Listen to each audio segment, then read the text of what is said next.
मैं हमेशा ये समझाता हूँ सेक्स इज लाइक फूड। दोनों प्लेजर दे रहे हैं, दोनों मन भर रहे हैं, दोनों एनर्जी का ऊपर नीचे कर रहे हैं खेल। हार्मोन की वजह से पागल हो रहा हूँ यार मैं, या पागल हो रही हूँ यार मैं, क्या करूँ? I need to channel this, because if you won't channel this what will happen. और कोई बड़ा डरावना सा सत्य बता रहे कि almost 60% youth of our country is somewhere affected by STDs. कौन थे ओशो? मुझे तो ऐसा लगता है डायनामाइट थे, सब कुछ चकनाचूर करने आए थे और ये बोल गए कि अपने हिसाब से बनाओ और फिर तोड़ते रहो। पागल खाने जाने के पहले ठीक हो गए, दवाइयों के नशे में जानवरों जैसी जिंदगी जीने से बच गए, बच्चे अपने माता पिता के पास वापस लौट गए। ऐसे व्यक्ति को हमारी समाज हमेशा हाशिए पे खड़ा करके रखती है। अक्सर लोग मेरे से बोलते हैं कि यार तुम बड़े राम राम भजते हो, फिर तुम्हें गुस्सा क्यों आता है? मुझे पृथ्वी का एक हिस्सा बता दो जहां गर्मी नहीं होती।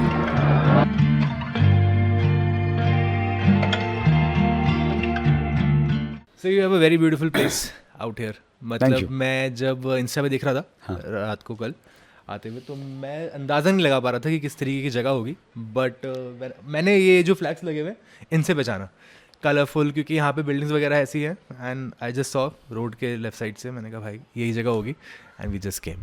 तो you have a very peaceful place. This is something that I always dream about कि क्या बात, ऐसा कुछ होगा। ये जगह है कि आप खाली हो सके, खाली होके कुछ देर खाली रह सकें। सिर्फ खाली होके कुछ भर लेना ज़रूरी नहीं है, खाली होके पहले खाली रहें आप, है ना? आप खाली हो जाएं, फिर धीरे धीरे धीरे धीरे चुन चुन कर भरें, आराम से चुन चुन कर भरें। सब कुछ उपलब्ध है आपके लिए। अब इस जगह की कहानी मैं बताऊं तो आप जब एंटर किए होंगे, you must have seen 4 logs. हाँ जी, आगे। यस। आज हम इंग्लिश में बात करते हैं, वो 4 लॉग मेटाफर में 4 लोग हैं, उनको वहां छोड़ दो। वो जो वजन है ना लट्ठों का दिमाग पे, वहां छोड़ो। Nice, lovely. वो वहां छोड़ो और उसके बाद सीमेंट कंक्रीट को छोड़ते हुए आपने गौर किया होगा यहाँ पर 2.5 गेट हैं। 3 नहीं है, 2 नहीं है, 1 नहीं है। जो मेन गेट है हमारा, एक इस तरफ, एक पूरा उधर और आधा। और जो रेगुलर ऑपरेशंस का है गेट, वो आधा गेट है, इट्स हाफ गेट। सोचिए क्यों 2.5 क्यों? आप ही सोचो, लगाओ तुक्के। 2.5 क्यों? 2.5, वाई 2.5?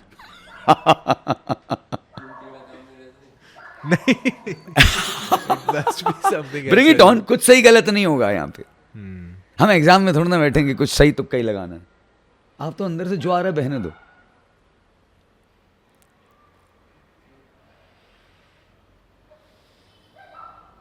आशु, हासन, क्या आ रहा है भाई अंदर से? सोचो सोचो, सब लगाते हैं यार। 4 लोग बैठे हैं यहाँ दिमाग में, और वो एक ऐसा शब्द है जो हम सबको चाहिए, प्रेम। 2.5 आखिर प्रेम का मेरे ये आया था। तो 4 लोगों को छोड़ो बाहर, प्रेम के साथ एंटर करो। और प्रेम में रहने के लिए आधा होना जरूरी है। अगर आप पूरे पूरे हो, प्रेम कहां होगा? फिर आप ही हो। ओह वाह। दूसरे वाले के लिए जगह कहां है? फिर आप ही हो। तो आधे हो के आओ रोज। फिर आपने गौर किया होगा कि यहां के मेन गेट पे कोई ताला नहीं है। घर में ताले नहीं होने चाहिए, और ताला होगा तो प्रेम कैसे होगा? ठीक है। आजाद ख्याल की जगह है, एक आजाद इंसान ने बनाई है, तो आजादी है।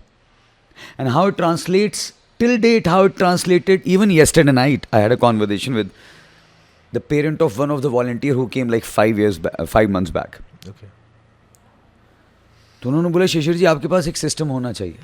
मैंने बोला मेरे पास मेरा सिस्टम है, जगह के लिए एक सिस्टम होना चाहिए। मैंने कहा कौन सा सिस्टम लगा दूं कन्वेंशनल दुनिया का, बताइए। क्लासरूम सेशंस करने लगूं? How comfortable are we with classroom sessions? आप एक हॉस्पिटैलिटी कंपनी में काफ़ी सीनियर पोजीशन पे, जब आपको भी क्लासरूम ट्रेनिंग्स देनी होती होगी ना, या लेनी होती होगी, आपको पहले तो बोरियत होती होगी, फिर आप मोटिवेट करते हो खुद को। क्यों? क्योंकि पैसा चाहिए। Am I making sense? Structures से ही तो ऊब गई है हमारी पीढ़ी। किन चीजों से भाग रही है हमारी पीढ़ी? उनकी पीढ़ी नहीं, उनके बच्चों की पीढ़ी प्रैक्टिकली, और मेरी भी नहीं, मेरे बच्चों की पीढ़ी। हम 42 टुडे, और मेरे पिताजी के हिसाब से मैंने शादी कर ली होती तो आज मेरा 19 साल का 18 साल का बच्चा तो होता है ना, और वो कॉलेज में जा रहा होता। और मेरे पास वही बच्चे आते हैं वहाँ से लेके 65 साल 70 साल वाले वो बच्चे आते हैं जिन्होंने रिश्तों को इतना भी निभा लिया और फाइनली उनके पार्टनर का देहांत हो गया, या वो डाइवोर्स्ड हैं, या अलग रह रहे हैं किसी भी कारण से। कुछ लोग इस कारण से भी अलग रहते हैं कि यार पत्नी की साधना लग गई है तो पति फ्री हो गया है, क्योंकि पत्नी ने तो तय कर लिया कि मेरे बच्चे यूएस सेटल हो गए, अब मैं जाऊंगी और श्री अरबिंदो के आश्रम में सेवा करूंगी। वो बात भी होती है। वही मैंने एक रील में बोली थी कि सीता जी एक ऐसा डिसीजन ले सकती हैं। मैंने अपने लाइव देखी है यार सीताएं, मुझे नहीं पता राम जी आए थे नहीं आए थे, मुझे क्या पता यार। मान लूं आए थे तो किसकी मानूं? 27 वर्जन से, और फिर 27 वर्जन बोलने वालों के अपने अपने वर्जन्स भी हैं। मैं एक किताब को समझने में जिंदगी लगा दूं, जिंदगी को कब जीऊंगा? राम मिलेंगे कब?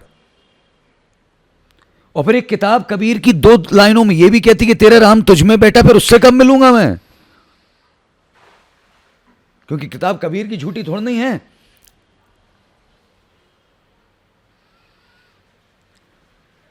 अगर उसको गुरु नानक साहब 10 इतने शानदार ह्यूमन इंटेलेक्ट्स, गुरु नानक साहब से जो सिक्खी शुरू हुई वहां से शुरू हो रही है कहानी, और गुरु गोबिंद सिंह साहब तक जा रही है।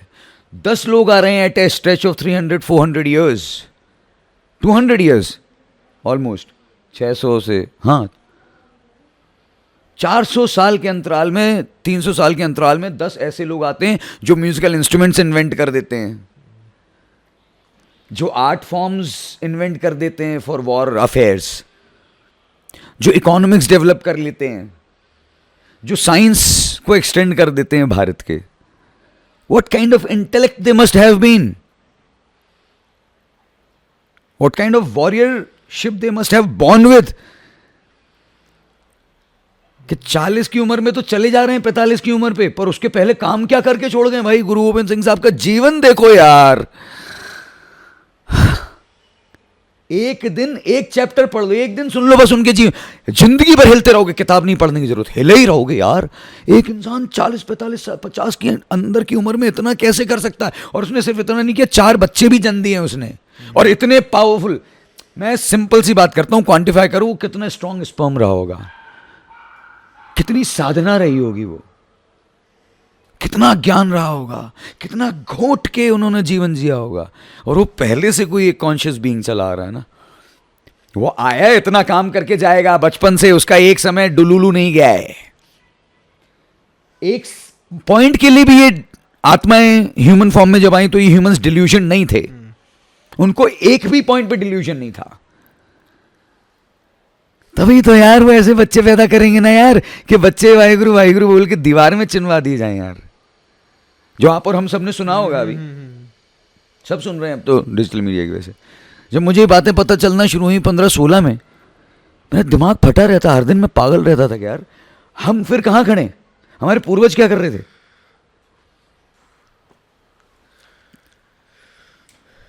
राइट, मैं उनके जगत में जाता हूं तो थोड़ा बह जाता हूं। मैं इस वक्त सवाल भी भूल गया हूं आपका, प्रैक्टिकली सवाल कुछ नहीं था, सवाल कुछ नहीं था। हाँ, मैं इस जगह की बात बता रहा था। खैर यार, गुरुओं के जगत, पूर्वजों के जगत में जाओ तो फिर इस पल की कोई बात ही नहीं रह जाती, और मैं पास्ट की बात नहीं कर रहा हूँ, वो प्रेजेंट की बात कर रहे हैं। तो 2.5 आखर प्रेम की आज़ाद घर है, ये इस तरह से ट्रांसलेट होता है यहाँ पर कि आज तक किसी को यहाँ पर सोने उठने खाने पीने का कोई नियम नहीं दिया गया। ये बोला गया अपने विवेक का इस्तेमाल करना। घर बार छोड़ के आए हो ना, प्यार ढूंढने आए हो ना, हर चीज प्यार में ट्रांसलेट करती है। और यहां इस जगह का कोई मुखिया नहीं है, कोई बॉस नहीं है। अगर यहां पहुंचे हो बिना किसी एडवर्टीजमेंट के, कॉस्मिकली रेफरेंस से, एक ऐसी जगह ढूंढते हुए जहां घर मिल जाए, जो बचपन से लेके जवानी तक, लड़कपन तक तुम कुछ नहीं कर पाए, अपने आर्ट अपनी क्रिएटिविटी को नहीं जी पाए, एक घर मिल जाए जहां पर उस सबको जी पाओ आप। एक आर्टिस्ट हो, नेगोशिएट करते नहीं बनता हर बार ना, तो एक ऐसी व्यवस्था चाहिए जो तुम्हें सीधा प्रोजेक्ट्स लाके दे दे और तुम प्रोजेक्ट्स पे काम करो, मतलब रियाज करो, स्टेज है, एक्सपोजर लो, ऑडियंस स्पेस है, टिकटेड शो क्रिएट करो, एक आर्टिस्ट है, उससे जो मदद चाहिए ले लो, वो स्पेस डिजाइन कर देगा, वो सेट्स लगा देगा, पूरी स्पेस को इतना खुला और पोर्टेबल रखा है कि जितने सेटअप्स लगाने लगा लो। ये जितना आपके पास आर्टिफैक्ट है, इससे कितने थिएटर प्ले खेल सकते हो आप, कितने प्लेस खेल सकते हो, कितनी फिल्म और डॉक्यूमेंट्री बना सकते हो। अगर आपकी टीम को यहां एक इंक्यूबेशन, फॉर एग्जाम्पल एक छोटा सा एग्जाम्पल देता हूं, सुनने वाले भी सुन रहे हैं, एक सहज सा एग्जाम्पल है। You guys end up meeting during travel. A normal scenario today in a hostel. You are exploring, we all five of us, okay? All five of us. Let's assume a scenario that we are meeting in a New Year party or New Year retreat, and we have no clue what to do. You have camera skills, you have this skill, you have that skill, right? And you finally end up meeting in a New Year party, in a New Year retreat. अच्छा तू ये करता यूँ करता, हाँ क्या करना है ब्रो, यार पता नहीं यार, समझ में नहीं आ रहा क्या करना है, क्या करना चाहिए, क्या नहीं करना चाहिए, यार एक आइडिया है, हाँ चल इस पे काम करते हैं, हाँ यार ये रात भर बैठे, अब लगा कि काम कर सकते हैं। First thing what you need is what, पहली चीज़ क्या चाहिए होगी इसके बाद, जैसे ही तय कर लिया कि हम 5 मिलके कुछ काम कर सकते हैं, कॉन्सेप्ट, टॉप, आइडिया हो गया, कॉन्सेप्ट है, आइडिया है, ये समझ में आ रहा है कि अब ये करना है। टीम तो है ही अपन 5, अब क्या करेंगे, सबसे पहली चीज क्या चाहिए, इंप्लीमेंट करने के लिए क्या चाहिए होगा, एक जगह जहां रह सके, राइट, लॉजिस्टिक्स, यस, कि यार कहाँ रहें, अब खर्चा कम हो, अच्छा खाना मिल जाए, है ना, नेटवर्किंग हो जाए, ठीक है, एक्सपोजर मिल जाए और एम्प्लॉयमेंट मिल जाए, मतलब रोजगार मिल जाए। संरचना community space is that space. So अब जब आप यहां आ रहे हो, तो ये जानो कि आपको तय कराने के लिए भेजा गया था। आपको एक घर मिल गया, रहने खाने की व्यवस्था मिल गई, राशन भी आ रहा है, सारा काम हो रहा है। आप 21 दिन यहां पर, एक मेंटोर यहां रहता है, काफ़ी सारे मेंटोर आते जाते रहते हैं, आप उनकी सेवाओं का फ़ायदा लो, सीखो, रियाज करो, शोज बनाओ, टिकटेड शोज करो, दुनिया भर में करो। आपको सेलेबल कॉन्सेप्ट चाहिए, यहां पर एक बंदा बैठा हुआ है जिसने पिछले 11 सालों में सिर्फ यही दिमाग लगाया है और कुछ नहीं किया उसने, और 16 सालों से, वो 17 सालों से एजुकेशन के फील्ड में काम कर रहा है, जो करीबन 20-25 हज़ार लोगों के साथ बैठ के उनको सुन चुका है personally, across the walk of life and age groups, और समाज में क्या चीज़ें कोर में जाके परेशान करती हैं लोगों को, जिसके से बहुत बड़ी बड़ी परेशानियां दिखती, उन्हीं पे काम कर रहा है। तो सबसे पहली चीज़ तो एक नॉन जजमेंटल स्पेस है। जिसने दुनिया को इतना देखा है, उसने अपनी ज़िंदगी को भी देखा है, तो उसे पता है कि कुछ भी सही और गलत नहीं। मतलब कल को अगर बहुत सेक्सुअल ड्राइव्स हो रही हैं, तुम उसको जाके बोल सकते हो कि यार भैया दिमाग ख़राब हो गया यार, हार्मोन की वजह से पागल हो रहा हूँ यार मैं, या पागल हो रही हूँ यार मैं, क्या करूँ, I need to channel this, because if you won't channel this, what will happen? I give you reference quickly and then I give it to you back. मैं एक फ्लो में आ तो गया हूँ, आप इंटरेस्ट से सुन रहे हो इसलिए शेयर भी कर रहा हूँ। मैं हमेशा यही समझाता हूँ कि sex is like food. Sex is like food. Okay, दोनों प्लेजर दे रहे हैं, दोनों मन भर रहे हैं, दोनों एनर्जी का ऊपर नीचे कर रहे हैं खेल, ठीक है, दोनों से केमिस्ट्री बदल रही है, और देखा जाए तो दोनों भोग हैं, ठीक है। अब एक खाना है जो आपके शरीर को एनर्जी देगा, और दूसरा है जो निकालेगा और निकल जाएगा रेसिड्यूअल। दूसरा है जो अंदर जाएगा, एनर्जी खाएगा और कुछ नहीं दिए बिना चला जाएगा। सेक्स भी ऐसा ही है।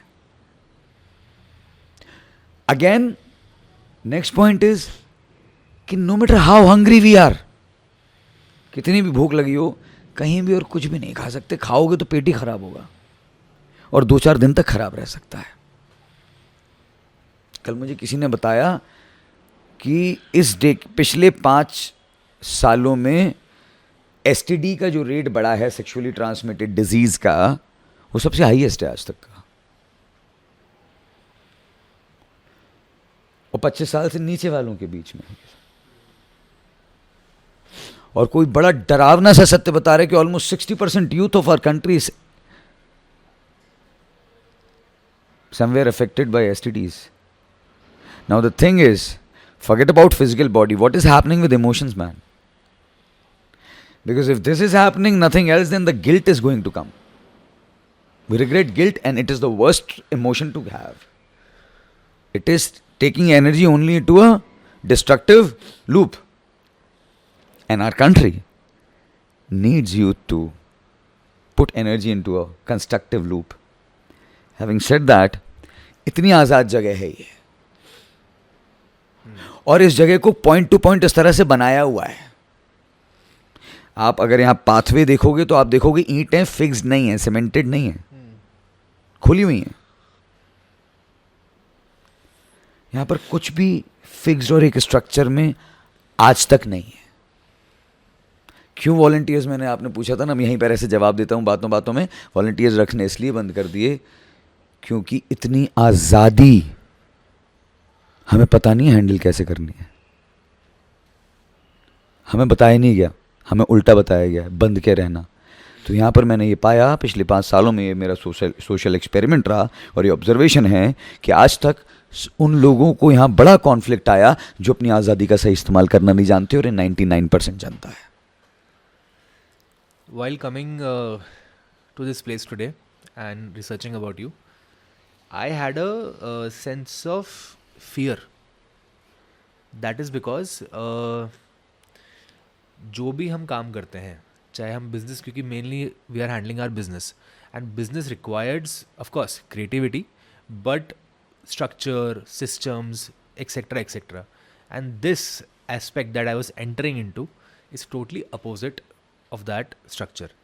So I was contemplating कि मैं क्या पूछूं, कैसे करूं, क्या करूं, and उस दौरान मैंने पाया अपने अंदर का फियर कि why I am getting, क्योंकि मैं वैसे किसी चीज़ से डरता नहीं, तो मैं इस चीज़ से क्यों डर रहा हूँ? Why today I am not feeling that space? Because it does not have control, and over the period of time I have built this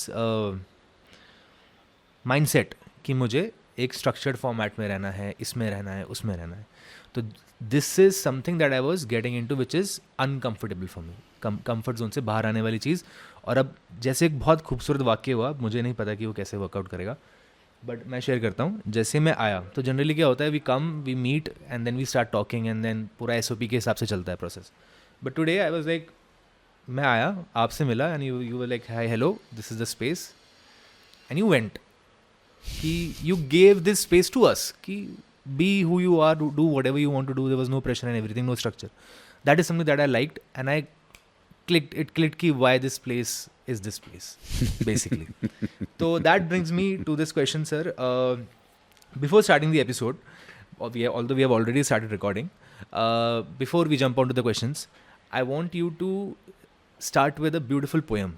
तुम्हारे साथ बैठने का कतई ये मकसद नहीं है कि मेरी पॉपुलैरिटी हो जाए। जितनी हो गई है ना, उसकी वजह से मुझे ऐसे शहर में घूमना पड़ रहा है। और ये मैंने 42 साल इस आज़ादी को संभाल के, 42 में से कम पिछले 15 साल अपनी इस आज़ादी को मैंने पूरा 16 साल संभाल के रखा। पर अब ये जा रही है। इसको मैं, तुम इतना तो समझ गए होगे कि मेरे लिए एक आईफोन रख के, जो मेरे पास पिछले 4 सालों से है, माइक सेटअप DJI काफ़ी समय से है, उठा के रख के बात करना कोई बड़ी चीज़ नहीं है। Right. मैंने जान करके खुद को बैक फुट पे रखा है, जान करके। क्यों? क्योंकि बचपन से, जब से मैंने सवाल करने शुरू किए हैं 15-16 साल की उम्र से,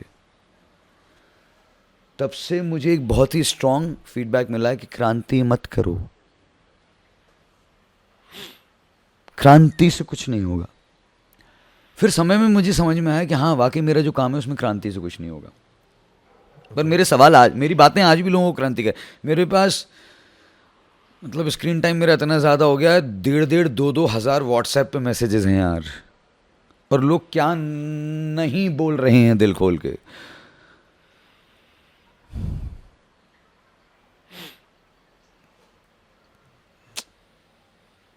मैं बयान नहीं कर सकता क्या क्या नहीं खोल रहे हैं दिल यार लोग, एज इफ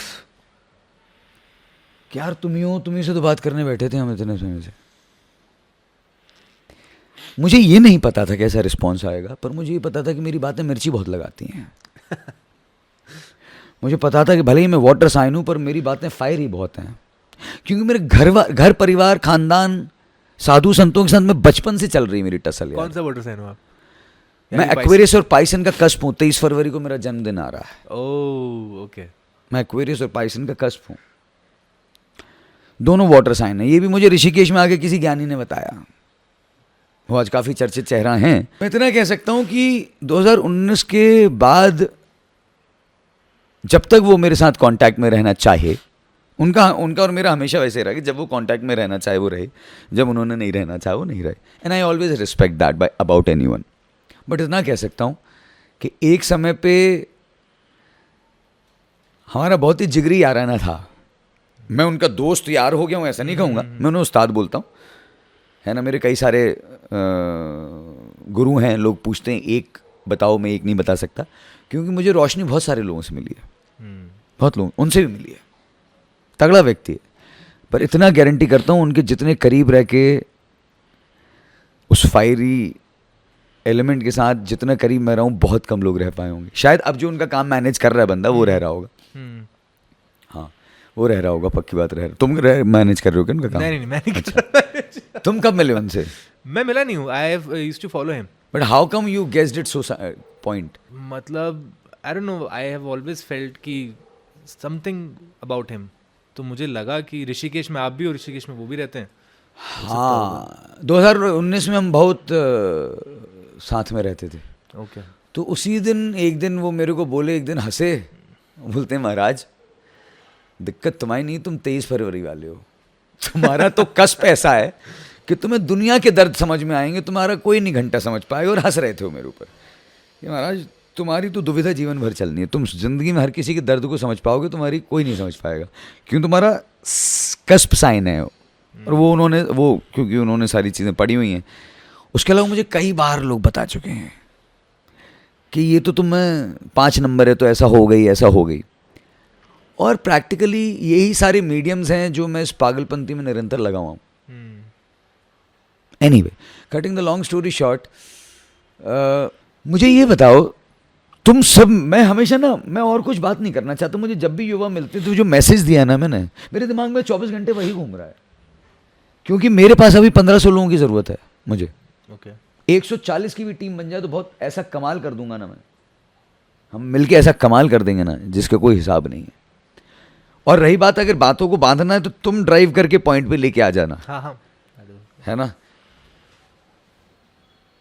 तो लोग इतनी सारी बातें लिख रहे हैं, ये सब हो रहा है, ये एक बड़ी नई चीज़ है मेरे लिए। और अभी मैं बड़ा ऑब्जेक्टिफाइड हूँ। मेरा स्ट्रक्चर है। मैं इस वक्त सिर्फ उन्हीं लोगों के साथ समय बिताना चाहता हूँ प्रैक्टिकली, जिनको एक बात समझ में आती है। अगर वो JNU ANU टाइप की यूनिवर्सिटीज़ के हैं, पढ़े लिखे हैं, and I challenge them literally, I am putting this challenge to the youth of the country. हाँ, उस वक्त मैं बात भी ये कर रहा था कि मैं आप लोगों से मिलने का मेरा ऑब्जेक्टिव ये है कि यूथ तक आवाज़ पहुँचे। पॉपुलैरिटी नहीं है मेरा ऑब्जेक्टिव। नहीं तो मुझे पता है कि कैसे क्या कविताएं सुनानी है और कैसे क्या करना है, खेलना है। मैं इन सारी आग बबूले चीज़ों से मैं जान करके दूर रहा हूँ। इसलिए आपने देखा होगा कि इस समय के पहले संरचना पे सबका चेहरा था, मेरा चेहरा उनमें से कोई एक होता था, पर बहुत सारे रिपीटेड फेसेस थे। It's for the first time my face is coming in, क्योंकि वो मेरा एफर्ट था, वो मेरा कॉन्स्टेंट एफर्ट था कि सब आएँ करें, सब आएँ करें। बट ठीक है, एक सोशल एक्सपेरिमेंट था और मुझे आज बहुत सारी चीज़ें सीखने को मिली। But yes, I am here to put this to every single subscriber and use, जो भी आपको देखता है व्यूअर। मैं यूथ, इस देश के, भारत देश के हर एक युवा को एक सिंपल सी बात बोलना चाहता हूँ कि आप एक टाइम बॉम्ब के ऊपर बैठे हो, और इस देश में भी ये जो चारों तरफ धुआं फैल रहा है, जो सांस नहीं ले पा रहे हो आप, पानी में स्वाद नहीं है, खाना आपका दिमाग ख़राब कर रहा है, ये समझिए वो चिटपिटियाँ हैं, है ना, जो बत्ती में होती है ना, सुतली बम की बत्ती, वो सुलग रही है इस वक्त। खाना आपको वही चटकारे दे रहा है जो उसकी चिल चिल चिल चिल में टिक टिक टिक टिक में होता है। आपके साथ सारी वही चीज़ें हो रही हैं और ये धुआं फैल रहा है। सांस आप ले नहीं पा रहे हो, विचार सफोकेटेड हैं, थॉट सफोकेटेड हैं, तो ऐसे समय पे ये जानो कि बम फटने वाला, और 140 करोड़ हैं हम, और आपके पास वो ऑप्शन कतई नहीं है कि आप अपने देश में कुछ और आग लगा दो, पार्लियामेंट में आग लगा दो, ये कर दो वो कर दो, क्योंकि मूर्खता होगी। आप अपने ही टैक्स, वैसे तो आपने टैक्स दिया नहीं दिया, आप में से बहुत सारे क्या काम कर रहे हो क्या नहीं कर रहे हो पता नहीं, जितना भी टैक्स दिया उनके टैक्स के पैसे को और आग लगाना है और इतना और धुआं भर देना कि फिर सांस ही ना ले पाए। This makes no sense. So let's go constructive, let's utilize our energy in creating an ecosystem. We still have every single possibility that we can be in sync with this nature and create something very beautiful. And yes, only if 140 numbers, 140, सिर्फ 140 करोड़ के 0.001% में आता होगा, 0.01% में आता होगा 140 कुछ, उनमें से अगर 140 युवा भी मेरे साथ कमिटेड खड़े हो जाएं यहाँ पर अगले 6 महीने में, देन वी कैन इंश्योर कि हम 140 मल्टीप्लाइड बाई 140, ज्यादा नहीं, 140 मल्टीप्लाइड बाई 140 परिवारों के जीवन में रस घोल सकते हैं, सुंदरता घोल सकते हैं, सॉफ्टनेस घोल सकते हैं, प्रेम घोल सकते हैं। कुल मिला के बहुत ज्यादा सरल शब्दों में और 30 सेकंड के अंदर रील में कहूं कि इसकी केमिस्ट्री सुंदर करते हुए, इस फिजियोलॉजी को बेहतर करते हुए, इस साइकोलॉजी में बढ़िया रहते हुए एक अच्छा रिलेशनशिप, अच्छी मटेरियल लाइफ जी सकते हैं, पैसे का फायदा उठा सकते हैं।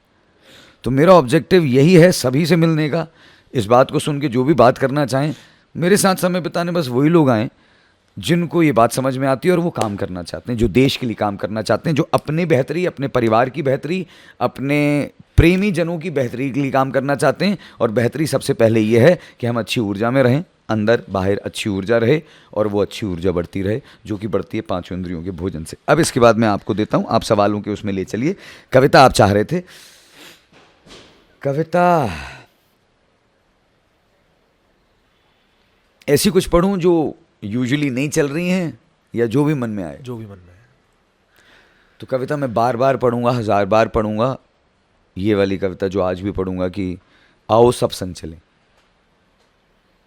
आओ सब संग चलें, बेहतर होते हर पल चलें, पल पल चलें, पग पग चलें, आओ सब संग चलें। बहुत खूब, बहुत बढ़िया।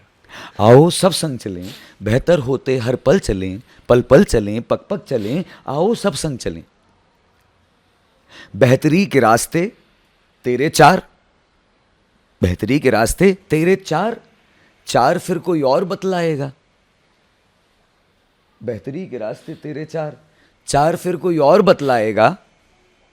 तो देखो बेहतरी का ये कारवां यूं ही चलता जाएगा।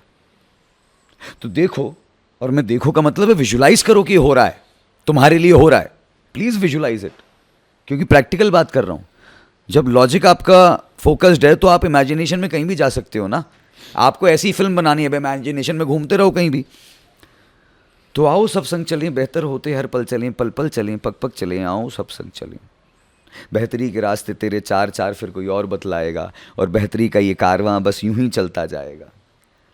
और फिर सोचो, फिर सोचो। जब मैं सोचने की बात कह रहा हूं तो लॉजिकली, रैशनली, प्रैक्टिकली, साइंटिफिकली सोचो। बट ये सब का डेरिवेशन होना चाहिए sweetness of emotions and harmony. तो सोचो कि जो बेहतरी के ऊर्जा बीज हर कोई बोता जाएगा, बेहतरी के ऊर्जा बीज जो हर कोई बोता जाएगा, बेहतरी की फसल ही तो हर कोई पाएगा, बेहतरी की फसल ही तो हर कोई पाएगा। तो आओ सब संग चलें, बेहतर होते हर पल चलें, पल पल चलें, पग पग चलें, आओ सब संग चलें। बहुत बढ़िया, बहुत खूब। चलिए, ले चलिए जहाँ ले चल रहे हैं आप। ऑडियंस के रेफरेंस के लिए सिंपल सवाल, शिशिर जैन कौन है और वो दुनिया को किस नज़रिए से देखते हैं? उनका नज़रिया क्या, उनका पर्सपेक्टिव क्या है लाइफ को देखने का? Because it's definitely different. पहली चीज तो शिशिर जैन थे, ओके, वो था, वो गया। आज आपके सामने शिशिरूषा भारती बैठा ओके है। इस शरीर की एक आइडेंटिटी, दैट इज शिशिरूषा भारती। शिशिर परिवार का दिया हुआ नाम, उषा मेरी माँ का नाम जिन्होंने जन्म दिया। मैं 4.5 साल का था तब तक रही वो। फिर 12 साल का तब था, मेरा सौभाग्य हुआ, माँ आई जीवन में मुझे संभालने। घर वालों ने डिसाइड किया होगा, पिताजी ने डिसाइड किया होगा कि भाई बच्चा बड़ा हो रहा है, तो माँ आई, उनका भी नाम उषा। तो ये मेरा सौभाग्य है कि जन्म देने वाली और संस्कार देके एक सुंदर राह पे चलाने वाली भी उषा, तो उषा। और फिर ये भारत भूमि जहाँ की वजह से ये विचार आ रहा है, जो आप कह रहे हैं कि मेरी जिंदगी का देखने का तरीका, वो भारती है। भाव राग ताल, भाव में प्रेम, राग में करुणा और ताल में साथ भरोसा। क्योंकि यही 3 मूल हैं, 3 स्तंभ हैं, 3 आधार हैं। जैसे electron, proton, neutron, Brahma Vishnu Mahesh, Durga Saraswati Lakshmi, उसी तरह से ये 3 आधार हैं भारतीय सभी दर्शनों के। वैदिक, जैन, जो भी दर्शन, 9 दर्शन कहे जाते हैं भारत से उपजे, सभी के सभी 9 दर्शन, जिनसे उपजता है फिर एक विज्ञान, और विज्ञान से बनती जीवन शैली, जिस जीवन शैली को हम अपने संस्कृति और कल्चर जानते हैं। इसका डेरिवेशन है कि पहले उन्होंने देखा ये जगत कैसा है, महसूस किया हमारे पूर्वजों ने, जिए उसको पूरा। और ये जी पाने की जो स्वतंत्रता है वो प्रकृति देती है उनको, क्योंकि प्रकृति का जो समन्वय भारत भूमि में, कश्मीर से लेकर कन्याकुमारी तक जो आज भी है, ऐसा समन्वय पृथ्वी पे और कहीं नहीं। और इसके पहले जो राष्ट्र भारत था, जहां पर आप अफगानिस्तान तक चले जाओ तो उसे भी अगर काउंट कर लो तो वो अमेलगमेशन ऑफ नेचर कहीं और नहीं है। तो ये उनको वहां से मिलता था, जो यहां पर रहे, आए गए रहे। उन पूर्वजों ने पहले जगत को देखा, महसूस किया, वहां से विज्ञान बना, उनको ज्ञान हुआ, फिर उन्होंने विशेष ज्ञान और बनाया, फिर मैथमेटिक्स सारा कुछ बनाया, रसायन, मैथमेटिक्स, भौतिकी सब बनाई उन्होंने, गणित सब बनाई उन्होंने, भाषा का विज्ञान बना दिया, खान पान का विज्ञान बना दिया, कपड़े ओढ़ने पहनने का विज्ञान बना दिया, घर को बनाने का विज्ञान बना दिया, चीज़ों को रखने का विज्ञान बना दिया, पात्रों का विज्ञान बना दिया, इंस्ट्रूमेंट्स का विज्ञान बना दिया, म्यूजिक का विज्ञान बना दिया। हर वो चीज़ जिससे कि मानव सभ्यता प्रकृति के साथ समन्वय में रह सकती है, हमारे पूर्वजों ने उन सभी चीज़ों का विज्ञान बना दिया और उस विज्ञान को एक जीवन शैली में उतार दिया। और जीवन शैली में उतार कर उन्होंने जब दिया और वो प्रैक्टिस होती रही, वो संस्कृति बन गई, वो कल्चर बन गया। Practices creates cult, cult creates culture. It's as simple as that. That's how in the modern world you can see it. But practically ये मॉडर्न वर्ल्ड की डेफिनेशन, मैं ये नहीं कह रहा हूँ कि सारे कल्ट बन रहे हैं, मैं बता रहा हूँ कि हमारे, इसलिए लोग बोलते हैं कि वो कल्ट्स थे या आज भी बनते हैं। प्रैक्टिकली बात क्या है कि आपको सबसे पहले चाहिए एक जीवन शैली, और वो होनी चाहिए वैज्ञानिक, पर दर्शन होना चाहिए मौलिक, भावनात्मक, प्रेम भरा। ये भारतीय दर्शन है। तो मेरा जीवन को देखने का तरीका सिंपल है कि हम सब प्रकृति हैं, प्रकृति के अलग अलग रूप हैं, और आज का समाज के विषय में मुझे जो दिखता है वो ये कि हमारे दिमाग की प्रोग्रामिंग हो गई है गड़बड़, और उस गड़बड़ प्रोग्राम की वजह से भैया हमने प्रकृति की तरह रहना जीना बंद कर दिया है। हम अपने आप को प्रकृति से अलग मानते हैं, अलग मानने लगे हैं पर है नहीं है। कैसे हो सकते हो? कैसे हो? मतलब एक लॉजिक तो बताओ, कैसे हो सकते हो? एक लॉजिक बता दो, एक साइंटिफिक प्रैक्टिकलिटी बता दो, एक रैशनल प्रैक्टिकलिटी बता दो, कुछ तो बता दो। हो ही नहीं सकता यार। हम प्रकृति हैं, वी आर नेचर। प्रकृति का सारे स्वरूप मानवों को छोड़कर निरंतर बह रहे हैं, निरंतर बह रहे हैं, दिए जा रहे हैं। हमारी प्रोग्रामिंग गड़बड़, हमने डैम बना दिया, डैम बना दिया, डैम बनाओगे तो पानी में क्या होगा? गंदगी इकट्ठी होगी, फिर डैम खुलेगा तो क्या निकलेगा? पहले गंदगी निकलेगी। वही हो रहा है पूरी मानव सभ्यता के साथ ना, चाहे सिंपल एज दैट। और ये सब क्यों? सिर्फ पैसे के चक्कर में। पैसा बुरी चीज नहीं है, हमने उसका चक्कर गलत पाड़ लिया है। आईफोन माया नहीं है, रोल्स रॉयस माया नहीं है, कंफर्टेबल बाइक माया नहीं है। भाई मुझे एक सिंपल सी बात बताओ, तुम लोगों को एक दिन आध्यात्म चढ़ जाए और तुम्हें समझ में आने लगे कि सिर्फ कॉज के लिए काम करना है, और तुम लोग बिल्कुल पैसे के लिए काम करना बंद कर दो, मान लो, तो इसका मतलब क्या तुम जेट का कंफर्ट नहीं डिजर्व करते अगर तुम रगड़ रहे हो अपनी पीठ? इसका मतलब क्या है तुम्हें एक कंफर्टेबल कार नहीं चाहिए जिसमें तुम सोते हुए जा सको? ये कौन सी बेवकूफ़ी वाली बात है? मैं पूरी मानव सभ्यता से सवाल करना चाहता हूं आज यहां बैठ के। To every human being on this planet, be it any age, जो भी इस बात को सुन सकता है, समझ सकता है इस भाषा में, I have a simple question कि ये कौन सी समझदारी या बुद्धिमत्ता है? What kind of intelligence it is, what level of intelligence it is that we don't ask any question to the people who sell you poisonous chemicals and takes your money, and they sell you 50 rupees worth thing in 5,000 rupees, 5 paisa worth thing in 50 rupees. Do you ask questions to them? Why are you flying in jet after selling us poison which is spoiling me, my health, my brain, my emotions, my thoughts, my family, my relationships, everything? You're selling 5 paisa worth tablet in 5 rupees, man. Why? Do we ask questions? No. But we ask questions to Sadhguru, Osho, जिनकी वजह से ना जाने कितने पागल खाने जाने के पहले ठीक हो गए, दवाइयों के नशे में जानवरों जैसी जिंदगी जीने से बच गए,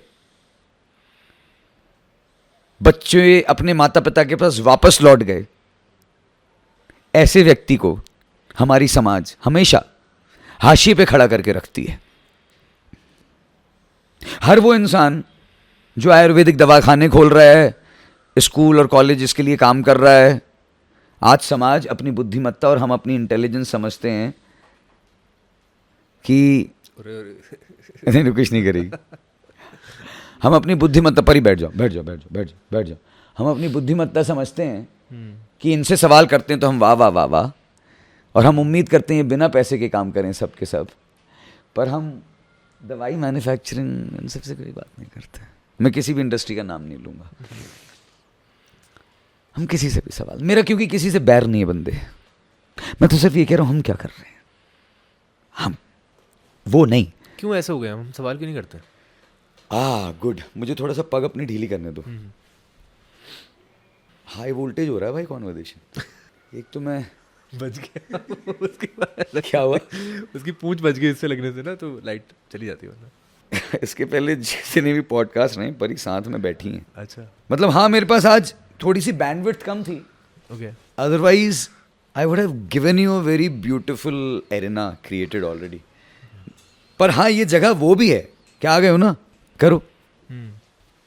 और जब तुमने बोला कि तुम्हारी पूरी टीम ही है, मैं प्रैक्टिकली जो तुम्हें बोला था ना कि तुम अपनी टीम के साथ घूमने फिरने आ रहे हो, वही प्लान था। सुनो actually. तो मैं तुम्हें एक वेब सीरीज वर्दी 3 घंटे में ना, 4-5 घंटे में, ओके, एक 15-15 मिनट की वेब सीरीज वर्दी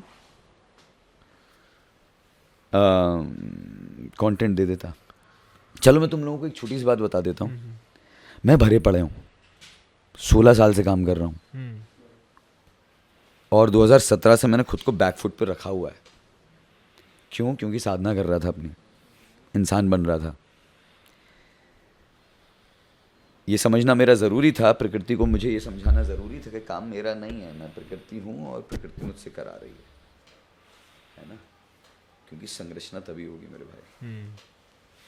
हाँ, ये बात ज़रूर है कि अगर मैं यहाँ बॉस बन के बैठा होता, मैं बहुत मोटा कमर्शियल बिजनेस कर चुका होता अभी, बहुत मोटा, क्योंकि लोग मुझे मानने और बनाने तो सब तैयार थे, गुरु ये वो फलाना ढीमका। मेरी 2017 के बाद जिस दिन मैं घर से निकला था ना, 15 और 16 में घिसाई पिटाई हुई खूब बेहतरीन, खूब, मतलब पहाड़ को तोड़ के मिट्टी कर दिया।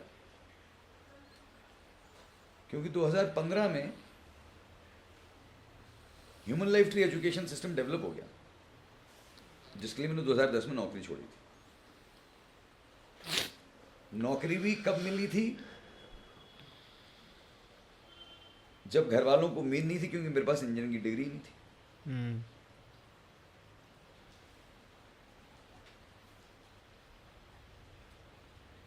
आठवीं तक पूरा पूरा चीटिंग से पास हुआ, 12वीं जैसे तैसे निकल गई, उसके बाद तो पढ़ाई नहीं हुई। ईमानदारी से मैं जानता हूँ मैंने नहीं करी 6वीं के बाद कभी पढ़ाई, क्योंकि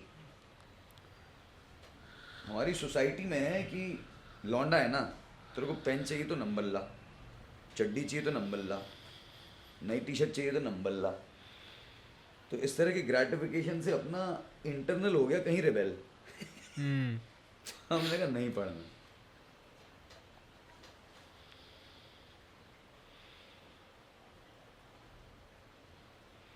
उसके बाद क्या किया आपने फिर 12th के बाद? काय के बाद? 12th के बाद देखो प्रकृति ना बड़े निराले खेल करती है मेरे भाई।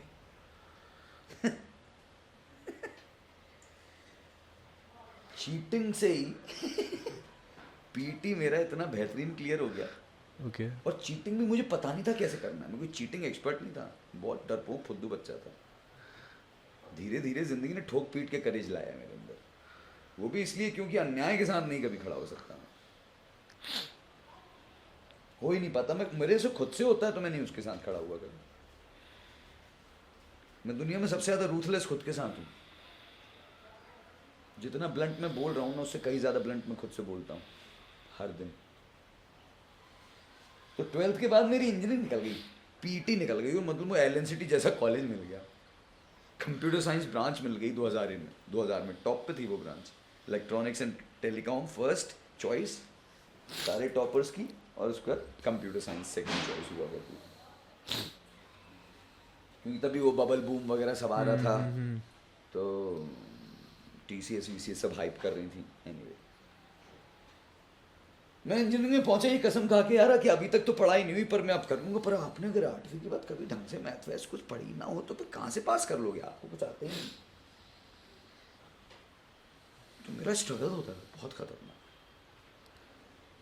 पर फिर भी समाव ऐसा है कि कुछ ऐसे टीचर्स मिले जो अच्छे समझाते हैं ना, तो मेरे को फटाक से चीज़ें समझ में आने लगी, और बचपन से जो थोड़ा बहुत दिमाग में गया था वो काम भी करने लगा, तो मुझे रस भी आने लगा, और मैं पढ़ाई करने लग गया लिटरली। मतलब मैं नोट्स वोट्स बनाने लग गया। अच्छी बात थी कि मेरी प्रैक्टिकल जो बैच था मेरा, पूरे बैच में से जो प्रैक्टिकल का ग्रुप था 5 लोगों का, उसमें 4 लड़कियां थी, तो वो वैसे ही सिंसियर होती हैं। और फिर लड़कियों के साथ तो एक सिंसियरिटी तो आपकी पीयर प्रेशर में भी होती है, दूसरी मैस्कुलिन और फेमिनिन प्रेशर में भी होती है कि यार लड़कियों के साथ रहें, थोड़ा सिंसियर इज्जत रहनी चाहिए अपनी, ठीक है। फिर उनमें से कोई एक आध आपको पसंद भी आ जाए तो आप और सिंसियर, और अगर वो पढ़ाकू है तो आपकी ऐसी की तैसी आप पढ़ना ही पड़ेगा। तो ऐसे सारे समीकरण बैठ गए मेरे। ओके। और मैं एकदम सिंसियरली जो है पढ़ाई करने लग गया। अब इसकी वजह से क्या हुआ, मेरा तो गैंग बन गया उनके साथ, लंच भी उन्हीं के साथ हो। उनमें से एक बंदी थी जिसकी मेरी एक सीनियर से शादी भी हुई है। ओके। उनके बच्चे हैं आज, वो पॉडकास्ट सुनेंगे समझ भी जाएंगे और सुनेंगे भी वो, क्योंकि अभी मेरे कॉलेज वालों में बहुत आग लगी। कॉलेज वाले लोग बोलते हैं अरे अच्छा हमें तो लगा तुम बाबा बन गए, तुम बन ही गए हो, ऐसे मैसेजेस आ रहे हैं।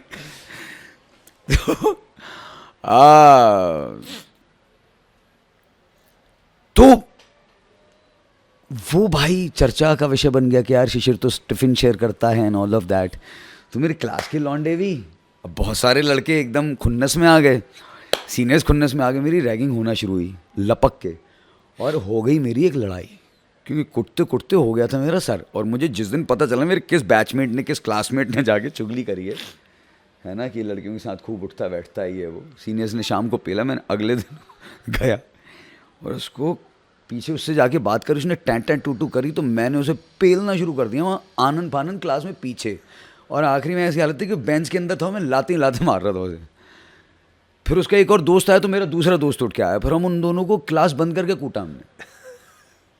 और माँ बहन की गालियाँ तो फिर ऐसी होती थी, मतलब उस समय में तो इंजीनियरिंग का मतलब लड़कों का मतलब बिना गालियों के तो बात होती नहीं थी। कहाँ से बॉर्न एंड बॉट अप है आप? सिरौंज, मध्य प्रदेश। ओके। पर मैं जिस इंजीनियरिंग टाइम का हूँ 2001-5 बैच का, दिया बुझने के पहले ज़्यादा फड़फड़ाता है ना, सबसे पीक लॉ जाती है ना, वो रैगिंग का वो समय था। हमारे बैच में और हमारे बाद दो बैचेस में इतनी सुसाइड्स हुई, जिसकी वजह से फिर HRC का वो आया रूल, ह्यूमन राइट्स कमीशन का, कि अब हुई तो अंदर ही कर दो लोगों को। वो मेरे बैच, मेरे बाद वाले बैच और उसके एक बाद वाले बैच में बहुत ज़्यादा सुसाइडल केसेस हो गए हिंदुस्तान में। पर तो सबसे ज़्यादा पिटने वाला बैच था मेरा। मैंने अपनी रैगिंग टाइम में 600 के ऊपर थप्पड़ खाए। Let me tell you sir, कोई ट्रॉमा और नहीं होता। मेरे को लाइफ में ना उस चैप्टर ने बना दिया है, आज मैं यहाँ नहीं खड़ा होता। उससे जो प्रेशर सिचुएशन से निकलता है ना दिमाग, थैंकफुली मेरे वैसा कोई सीनियर नहीं था जो एकदम पहली दे फ्रस्ट्रेशन कोई नहीं निकाल रहा था, अपना गुस्सा भड़ास कोई नहीं निकाल रहा था। कुछ निकाल भी रहे होंगे तो वैसा कोई निकल। पर रैगिंग एक हद तक बहुत अच्छी चीज़ है, दिमाग को बहुत ट्रिक करती है। मुझे थप्पड़ का असर इसलिए भी नहीं क्योंकि पिताजी के भी बहुत खाएं, और हमारे समय में मारकूट बहुत नॉर्मल चीज़ थी। मतलब दो दोस्त भी बहस करते करते गुत्थम गुत्थी कर जाते थे और फिर बाद में हंसते थे 15 मिनट बाद, है ना, क्योंकि और शायद इसलिए हम मजबूती से टिके हुए हैं ना आज। right. एक दिशा में हट ही नहीं पा रहे हैं क्योंकि प्रकृति ने वैसे तैयार कर दिया है। तो मैं वहाँ पहुँच गया और एक बार मेरी ये पंगा खड़ा हुआ तो मेरे अंदर का जो उग्र बंदा जो शांत बैठा था वो बाहर आ गया। और एक बार आपने बंदूक उठा ली तो उठा ली जनाब, अब या तो गोली से मार दिए जाओगे या तो बंदूक लेके चलो। हमने बंदूक नहीं उठाई थी, पर एक बार कलम उठा ली तो आपने उठा ली, पर आप वापस नहीं रख सकते उसे, आपको लिखना पड़ेगा। तो बस वही था कि कलम उड़ गई तो उड़ गई। फिर LNCT में गुंडों की लिस्ट में नाम भी हो गया, फिर भोपाल में भी नाम हो गया, फिर न्यूज़पेपर में भी आने लगा, फिर गांव में भी हम 4-5 साल एकदम बदनाम इंसान रहे। पर फिर उसके बाद जीवन में इवेंट मैनेजमेंट इसी दौरान चल रहा था। अच्छा, ओके। क्योंकि जितना डायनामिज्म था, देखो मैं इसको इसलिए हमेशा समझाता हूँ कि जब भी कुछ बहुत कठिन चल रहा है ना, प्रकृति आपके साथ पैरेलली कुछ अच्छा कर रही है। जब आपके कठिन कर्म आएंगे, बुरे कर्म आएंगे, बुरा वक्त आएगा, अच्छी चीज साथ में चल रही होगी। आप कहाँ देख रहे हो, आपकी खोज क्या है? आप खोजना शुरू कर दो कुछ अच्छा, आपको मिल जाएगा उसी वक्त। बहुत प्यारी बात। क्योंकि जब चोट लगी, मरहम लगी तो जलन हो रही, पर जलन क्यों हो रही? क्योंकि ठीक हो रहा है। मरहम लगाने के बाद जो जलन है वो जलन क्यों हो रही? क्योंकि रिपेयर का काम चालू हो गया है। इसलिए पहले की जलन अलग होती है, बाद की जलन अलग होती है। और वो जलन भी क्यों होती है? प्रैक्टिकली छिला तो जलन क्यों हो रही है? क्योंकि शरीर ने रिपेयर करना शुरू कर दिया है।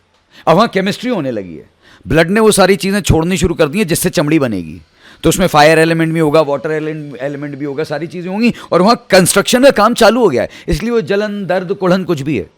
कुढ़न तो जकलन की वजह से होती है, मगर वो जो जलन रिपेयर की वजह से होती है वो बात है। तो it's a repair work which is going on. तो ज़िंदगी वही दी थी कि इवेंट मैनेजमेंट आ गया लाइफ में। अब इस डायनामिज्म को यहाँ लगाना पड़ा, लगाने को मिला तो मज़ा आ गया। मज़ा आया तो खूब वॉलंटियरशिप करी। कोई पैसा ऐसा नहीं दिखते थे, घर वाले गाली देते थे कि 2-2, 3-3 दिन लगातार लगे रहते हो, कोई पैसा नहीं, 100 रुपये 150 रुपये में क्या होता है ये वो। तो मैं उनको बोलता था कि यार पहली चीज़ तो ये जो मैं सीख रहा हूँ ये मेरे को कॉलेज नहीं सिखा रहा है, ये मुझे कोई सिखा रहा है क्या? सिखाएगा तो वो पैसा लेगा, मेरे को 150 रुपये मिल तो रहा है सीखने का। इसलिए मैंने संरचना कम्युनिटी स्पेस मैंने वैसी भी रखी है कि यहाँ पर काम करो, मेरे साथ कमा भी लो। मैंने तो स्टेज खोल के रखा, आर्टिस्ट हो, मेरे साथ कॉन्सर्ट्स करो और कमाओ। तो वहाँ से फिर वो चलते चलते चलते फिर वो पॉलिटिक्स में दखल अंदाजी, लड़ाई वड़ाई की वजह से फिर वो होते होते जॉब फेयर ऑर्गेनाइज हो गया हमसे एक। ओके। हम 2 लोग थे, मैं और मेरा मित्र आशीष गोयल हैं। कुछ ऐसा कॉन्सेप्ट बना हम लोगों के बीच, कुछ चीज़ें होते होते हम कुछ कॉम्पिटिशन्स किया करते थे।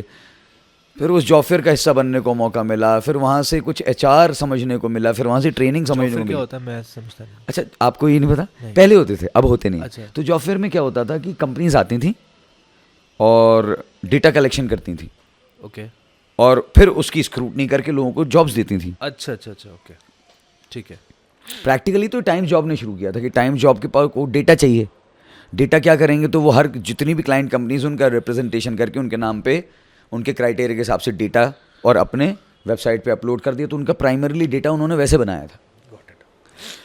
तो ये सारी मॉन्स्टर, नौकरी, ये सब अपने अपने जॉब फेयर कराती थी, जिसमें टाइम्स जॉब, क्योंकि उनका प्रिंट भी था तो उनका ताकत ज़्यादा थी मार्केट में, तो सबसे ज़्यादा जॉब फेयर करते थे। तो वहीं से कुछ उठा, टीम ने किया, हम लोगों ने किया, वहाँ से अवेयरनेस आई, तो HR और ट्रेनिंग की अवेयरनेस आई, फिर बॉम्बे में जॉब लगी और HR without a degree, HR consultancy company में, फिर वहाँ से HR कंसल्टेंसी का एक्सपोजर मिला, फिर उसमें ग्रोथ मिलती गई, फिर ग्रोथ मिलती गई, और मैं हर कंपनी में बोलता था कि मेरे पास डिग्री नहीं, मेरे पास आपको जो चाहिए वो है। ओ वाह, आपका क्लाइंट बिजनेस कार्ड मांगता है जो कि आपका रिप्रेजेंटेशन होता, मेरी डिग्री के बेसिस पे आपका क्लाइंट, राइट। मुझे जॉब मिल जाती थी और हाइक मिल जाती थी हर 11-12 महीने पे। जॉब भी मैंने छोड़ी, और क्यों छोड़ी? क्योंकि अपनी शर्तों पे काम करना है, अपनी शर्तों पे काम करना। मतलब ये नहीं कि मैं तुम्हारी ऐसे ऑफिस की अवेल ना करूंगा, बदतमीजियाँ करूंगा, नहीं, मेरी शर्तों पे काम करना है। मतलब कि अगर मैंने किसी क्लाइंट को ये कमिट कर दिया है तो हम अपनी सर्विस टीम को बेहतर करेंगे, क्योंकि अगर हम अपने प्रोडक्ट को एनहांस नहीं करेंगे तो मार्केट में स्टैंड अलोन कैसे करेंगे, और कट थ्रोट पॉलिसी का नेगोशिएशन कब तक करते रहेंगे? तो धीरे धीरे धीरे धीरे अपनी सर्विसेज को, प्रोडक्ट्स को एनहांस करते चलें, और ग्रोथ का वो वाला अप्रोच अपनाएं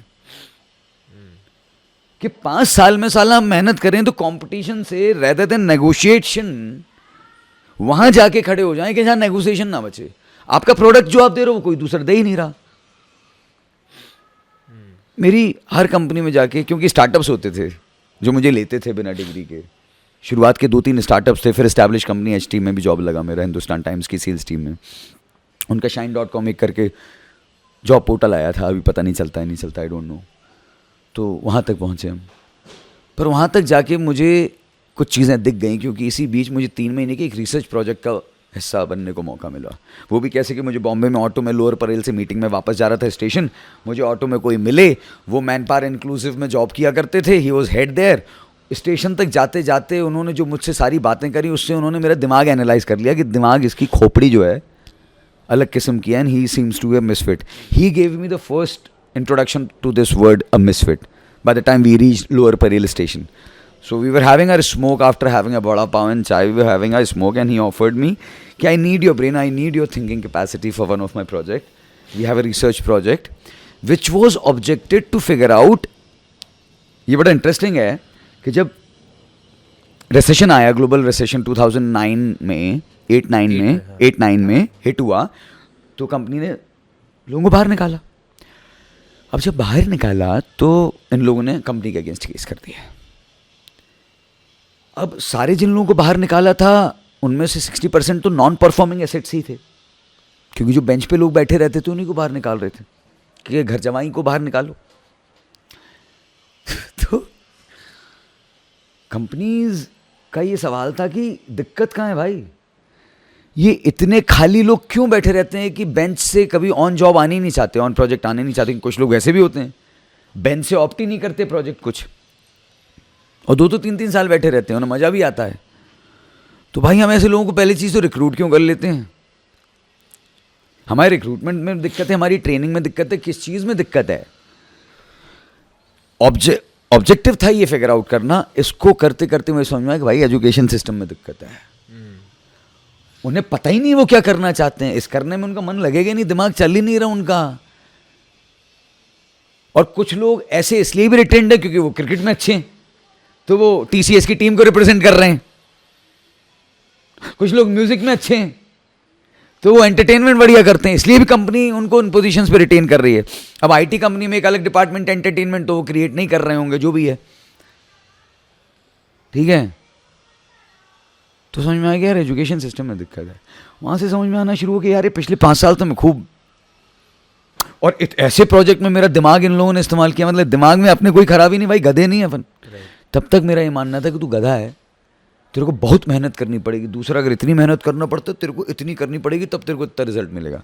तो मैं बहुत मेहनत करता था भाई, पर इस प्रोजेक्ट ने मेरे को पता है कि तुझे बैठ के सोचना ज़्यादा है, ओवर थिंकिंग को कंट्रोल नहीं करना, बस अपनी थिंकिंग को चैनलाइज करना है, फोकस्ड रहना है एक डायरेक्शन में। फिर वहाँ से चीज़ें और खुलना शुरू हुई। फिर जब मुझे मेरा ये जगत 6 महीने के अंदर खुला और मेरे लिए 180 डिग्री लाइफ पलटना शुरू हो गई, और ऐसी हुई कि 6 महीने के अंदर मेरी सारी एलोपैथिक मेडिसिन को मैंने नमस्ते कर दिया कि अब ये कभी नहीं खाऊंगा मैं। 1 साल के अंदर सिगरेट और शराब दोनों छोड़ दी कि सब खत्म करो है ना जीवन से, और फिर हर दिन प्रकृति को काम कराना था। वो प्रकृति सारी चीजें दिखाती आ रही थी, तो प्रकृति ने काम कराना था।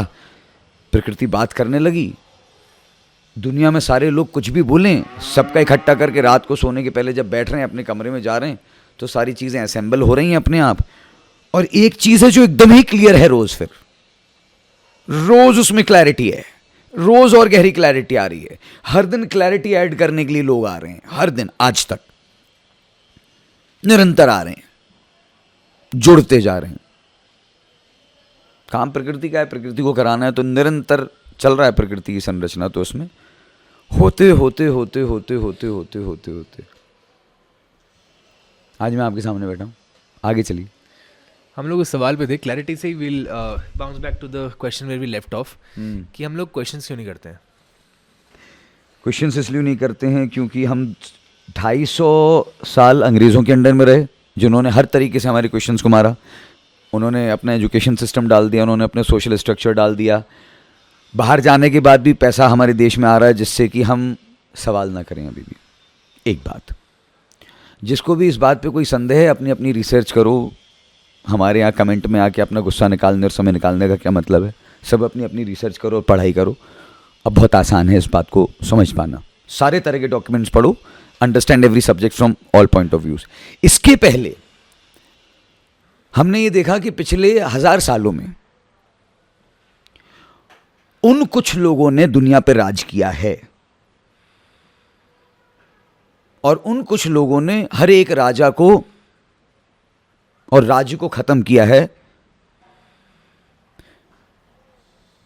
ये वो लोग हैं जिनकी फिलॉसफी आज भी सवाल पूछने की स्पेस नहीं देती।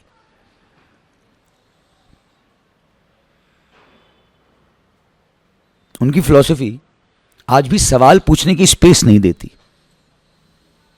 जैसे कि देखो, आप दुनिया में रिलीजन के नाम पे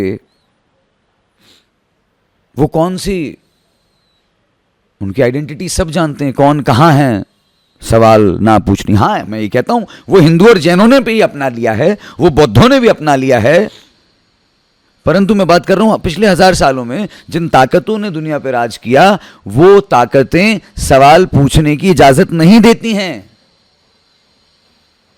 वहां सेट रूल्स होते हैं, और ये इसलिए होते हैं क्योंकि ये फिलॉसफीज उन ज्योग्राफीज में पैदा हुई जहां पर प्रकृति का ये समन्वय नहीं है, और प्रकृति वहां ज्यादा सोचने की इजाजत नहीं देती। वहां सिर्फ सर्वाइवल वाली बात है। या तो खुश्क रेगिस्तान है, मतलब खुश्क रेगिस्तान तो है ही है, या तो गर्म रेगिस्तान है, या तो ठंडा रेगिस्तान है, बर्फीला रेगिस्तान है, या तो रेतीला रेगिस्तान है, और खुश्की है, ड्राइनेस है। हवा में ज्यादा ड्राइनेस है, तो जहां नमी कम होगी वहां मेल भी कम होगा। जहां नमी कम होगी वहां पानी कम होगा। जहां पानी कम होगा वहां जीवन के सारे चैलेंजेस होंगे, और वहां पर सेट रूल्स बनाने पड़ेंगे कि ऐसा ही होगा, नहीं तो मार दिए जाओगे। क्योंकि वहां बात करने की क्षमता नहीं ना। आपको अगर पानी ही ना मिले कुछ दिनों तक, आप व्रत कर रहे हो बात अलग है, कॉन्शियसली उसको साध रहे हो बात अलग है, मगर कुछ दिनों तक पानी ही ना मिले आपको, आपका दिमाग खराब हो जाएगा। तो वहां डर ही दिखाया जा सकता है। आपके सामने आज भी ऐसी सिचुएशन आ जाएगी, फॉर एग्जाम्पल आप कहीं ट्रैक करने गए, लिमिटेड पानी है और चारों तरफ हिमालय है। अब आप क्या करोगे? कुछ लोगों को स्ट्रिक्टली बोलोगे नो मीन्स नो, नहीं मिलेगा एक घूंट भी। और इसलिए वो फिलॉसफीज जब लाइफस्टाइल या लाइफ मैनेजमेंट में रूपांतरित होती हैं, वहां बड़े स्ट्रिक्ट रूल्स हो जाते हैं।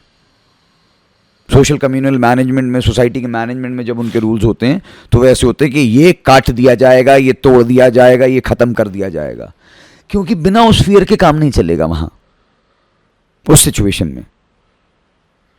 और फिर ओशो जैसे रेबेलियन आते हैं। जब भी कुछ जड़ता आएगी तो प्रकृति उस जड़ता को तोड़ने के लिए अपने टूल्स भेजेगी। कौन थे ओशो? मुझे तो ऐसा लगता है डायनामाइट थे, सब कुछ चकनाचूर करने आए थे और ये बोल गए कि अपने हिसाब से बनाओ और फिर तोड़ते रहो। इसलिए उन्होंने सभी को कंटेक्स्ट में लिया।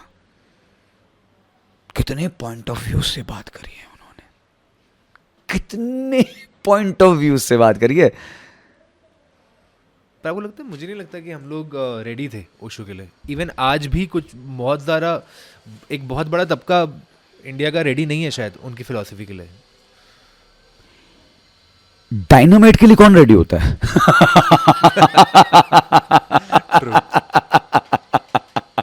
भाग जाएंगे ना, पर प्रकृति को तो तोड़ना ही था। He is a dynamite, still blasts inside. Huh? He comes and breaks everything. That's what he said. Don't believe what I said yesterday. Don't believe on me. I'm not asking you to believe me. He said, I'm saying, just sit with yourself. And if there is anything extra inside you, just release it. I'm giving you beautiful tools to release. Be at ease. Relax. Be empty. Stay empty for some time and let the nature pour in you. Be the vessel. That's what Osho said. Just stay and live like a vessel. पात्र बनो और पात्रता बढ़ाते रहो। यही ओशो का काम था। और कैसे तुम्हें अपनी पात्रता बढ़ानी, ये भी तुम पे छोड़ता हूं। कबीर भी बता दिया तुम्हें, मीरा भी बता दी तुम्हें, ताओ भी बता दिया तुम्हें, गोरख भी बता दिया तुम्हें, बुद्ध भी बता दिए तुम्हें, महावीर भी बता दिए तुम्हें। और बहुत खूबसूरती से बताए हैं, मतलब जो स्टोरीज वो बताते हैं, oh my God, it's something out of this world. प्रकृति बोल रही है ना उस शरीर से, अस्तित्व बात कर रहा है उस शरीर से। हमें ह्यूमन बीइंग दिख रहा है, वहां एक इंसान दिख रहा है, पर वहां अस्तित्व बात कर रहा है, प्रकृति बात कर रही है और कुछ नहीं। इसलिए वो ऐसा है।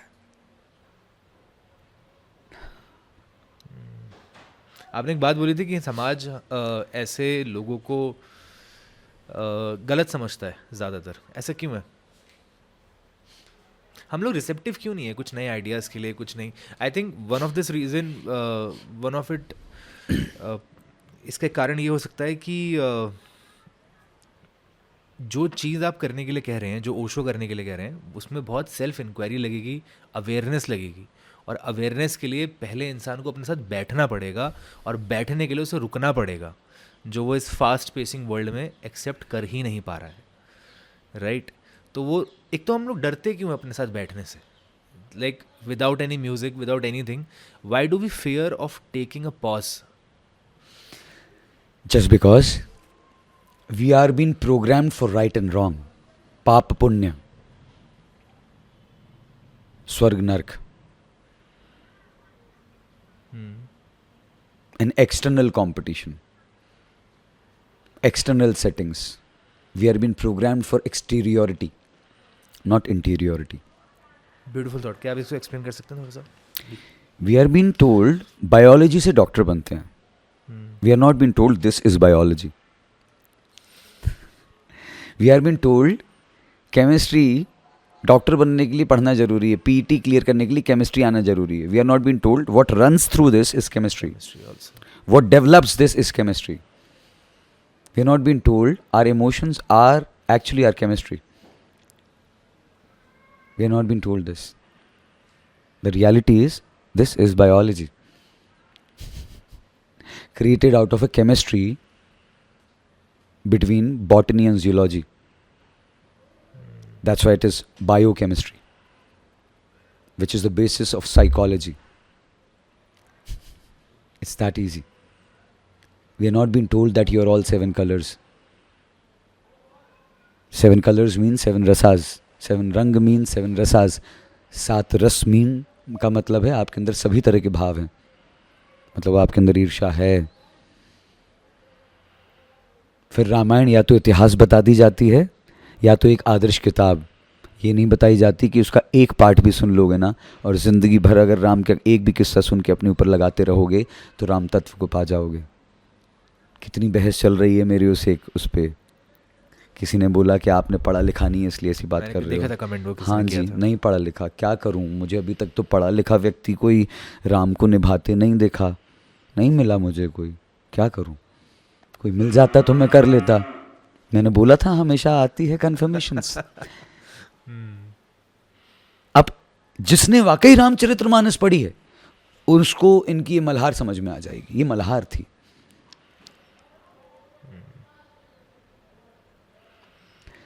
हमने इतना एक्सटर्नलाइज कर लिया है ना, राम का मंदिर सरकार बनाएगी, राम का मंदिर ये है, और अगर यहां नहीं बन पाएगा तो राम राज्य कभी स्थापित नहीं होगा।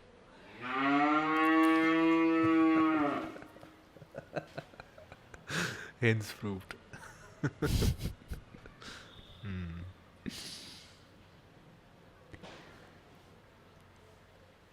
पर ठीक है, पॉलिटिकल नैरेटिव के लिए वो ठीक है,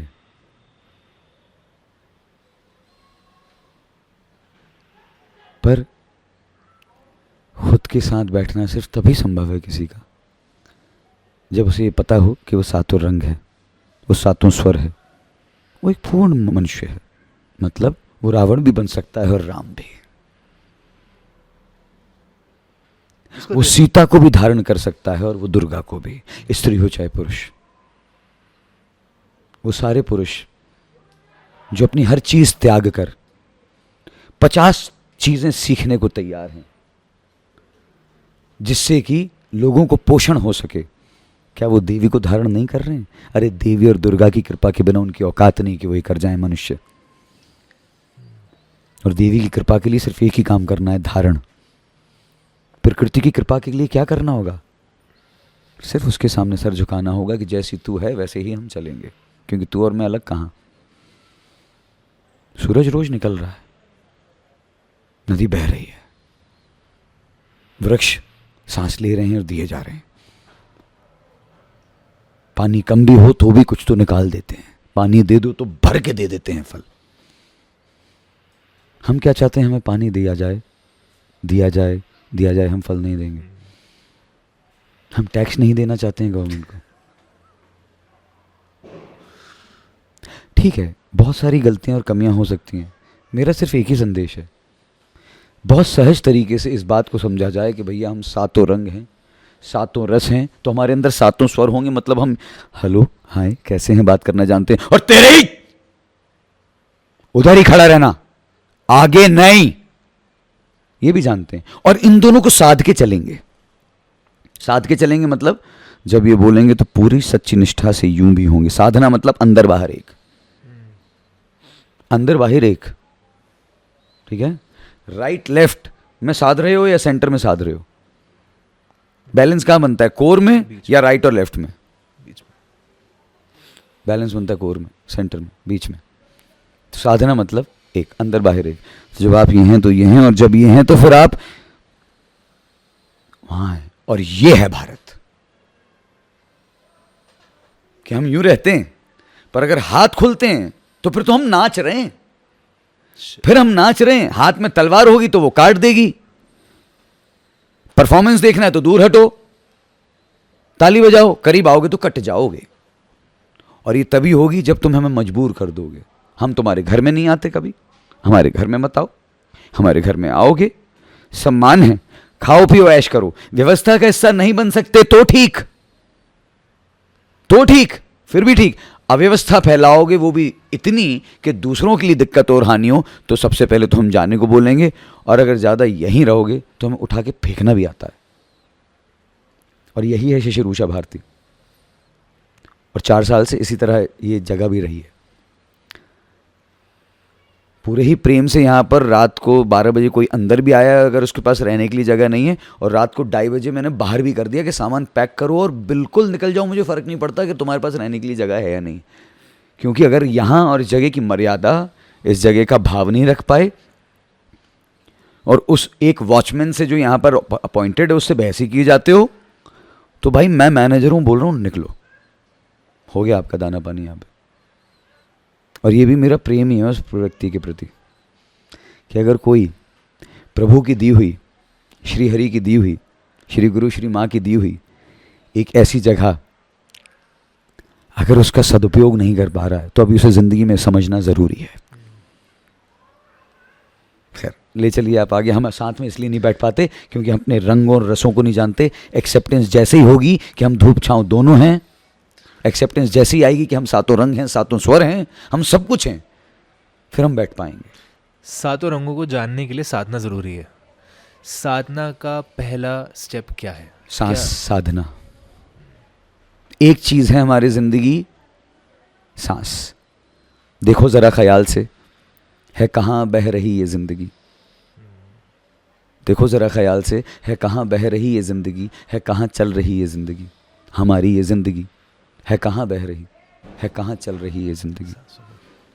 इन सांसों की लय लिए, धड़कनों की ताल में, हमारी ये ज़िंदगी इस पल में है बस वहीं जहाँ हैं हम, बस वहीं। तो बस देखो ज़रा ख्याल से।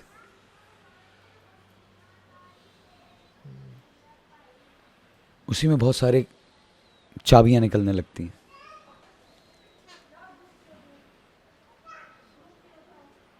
प्रैक्टिकली लोग इस चीज़ को क्या करें?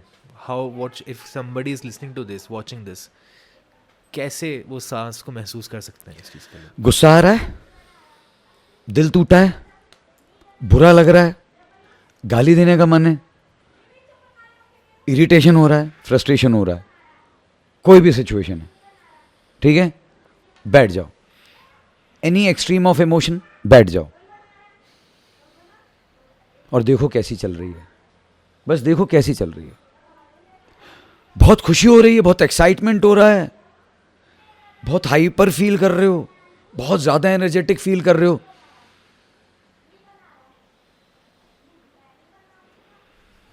देखो। खाली हो, बस देखो। थके हुए हो, देखो। बहुत एनर्जी से भरे हुए हो, देखो। जब भी किसी एक्सट्रीम सिचुएशन में आ रहे हो, जब भी किसी लो और हाई सिचुएशन में आ रहे हो, बैठो और सांस देखना शुरू करो। बस रोना आएगा, हंसना आएगा, चिल्लाना आएगा, चीखना आएगा, 3 मिनट सांस देखने के बाद जो निकले मुंह से निकाल दो, रिलीज इट। और जब इसके बाद ऊपर बात आने लगे और मजा आने लगे तो उठो, नाचो, कूदो, कमरा बंद करो, म्यूजिक लगाओ और जैसा फटना है वैसे फटो। खाली कमरा इस्तेमाल करो कि कोई फर्नीचर हो, कोई गिरने टूटने वाली चीज़ ना हो कि तुम कहीं टकराओ, कांच में कुछ हो ना सके, ऐसा कमरा ले लो, ठीक है। और बहुत सिक्योरिटी सेफ्टी रखनी है तो किसी के स्टूडियो में चले जाओ जहाँ पर कारपेट बिछा रहता है।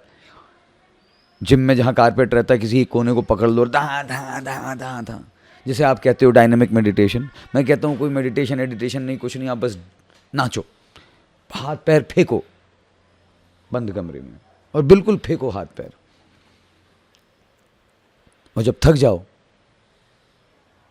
बैठ ही जाओगे, फिर अपने आप कुछ होने लगेगा, सांस देखने लगोगे। पर देखने के लिए, जैसे किसी को गुस्सा आता है, कमिंग बैक टू ओशो, उनकी कहानी है जिसमें वो बोलते हैं कि एक शराबी होता है तो वो राजा से लड़ लेता है किसी एक रोज़, और फिर राजा जब उसको दरबार में बुलाता है तो बोलता है कि तुमने मेरे से लड़ाई करी। तो वो इंसान बोलता है वो तो मैं था ही नहीं, वो तो मैं पिया हुआ था, तो मैं तो कोई और था, मैं तो होश में ही नहीं था। तो जो होश है, अगर आपको गुस्सा भी आ रहा है तो ये पता होना कि आपको गुस्सा आ रहा है, उसके लिए अवेयरनेस चाहिए होगी। हाँ, किसी भी एक्सट्रीम इमोशन को ट्रेस करने के लिए अवेयरनेस चाहिए होगी।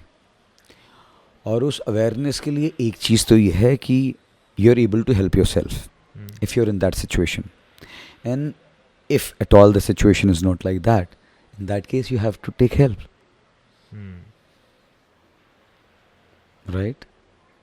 If you not able to do it yourself, कि अभी ज़िंदगी में कभी नाचे ही नहीं है, कभी कुछ उल्लास किए ही नहीं है, कैसे करें? हाँ ठीक है, आ जाओ, संरचना आ जाओ, किसी भी ओशो के मेडिटेशन में, डायनेमिक मेडिटेशन को अटेंड कर लो।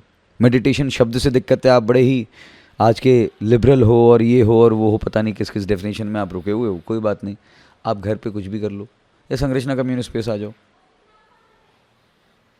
किसी डांस बार की जगह किसी पब में चले जाओ, बिना पिए नाच लो,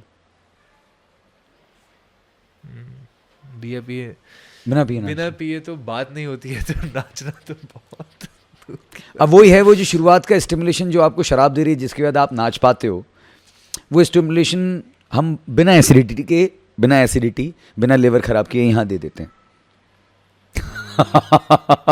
मेरा एक बंदा अभी एक पॉडकास्ट हुआ, he was sitting in Canada, a Sikh brother, he just got connected in this wave Okay. And he kind of took me online. I was sitting on Ganga ghat, वहाँ पर एक चट्टान में बैठ के, मेरी शक्ल इतनी दिख रही, कोई no one will be able to identify who is he is. वहीं पर बैठ के हमने चर्चा करी. उसका कल सुबह आया 6:30 बजे message, baba I don't know whether have you done some substances or not, but you know listening to you is like LSD. बोले I was editing the whole podcast the whole night and by the amrit vela I was like I was absolutely tripping out. I said ऐसी क्या बात कर ली हमने. I don't know and I even don't know what is the effect of LSD, so what he is meaning with that, I only know bhang, Varanasi wali. Yeah, that lassi. Anyway, बताइए. Why do we end up doing things? मतलब this is what I have been noticing for a while. I have been very fortunate that मेरे को कभी ये नहीं हुआ कि मेरे को कोई ऐसी चीज़ करनी पड़ रही है करियर वाइज, क्योंकि करियर लाइफ का एक बहुत बड़ा हिस्सा होता है जिसमें मेरे को मज़ा नहीं आ रहा है, राइट. पर ऐसे बहुत सारे लोग हैं जिनको वो चीज़ करनी पड़ती है, जिनको उनको मज़ा नहीं आ रहा है, राइट. और वो इससे बाहर भी निकल सकते हैं. बस they need to have that courage, that rebellion again, right. But वो कभी जुटा नहीं पाते उस चीज़ को. So my question basically is how if somebody is doing what they don't want to do in life, right, what is the solution for that? If they really want to do खुद से सवाल करो, तिल के मरना है या एक बार रिस्क लेनी है.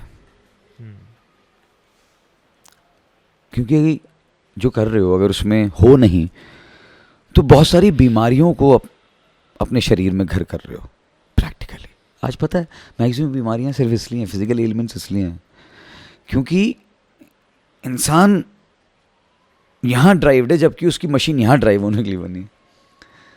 अब अगर एक नॉन ऑफ रोडिंग व्हीकल को ऑफ रोडिंग कराओगे तो 50 किलोमीटर के बाद वर्कशॉप मांग लेगी भाई. इसलिए तो बीमारियां हैं आजकल सारी. और क्यों हैं? every physical ailment is connected to the mental ailments, right. Ailments of thoughts, emotions, nothing else it is. Many people also overthink a lot. How to channelize that? Let me tell you, there is nothing like which is overthinking, bro. Okay. Can you stop your thoughts? Can you stop thinking? No. Show me one who has stopped thinking. But how can we make it clearer? Exactly.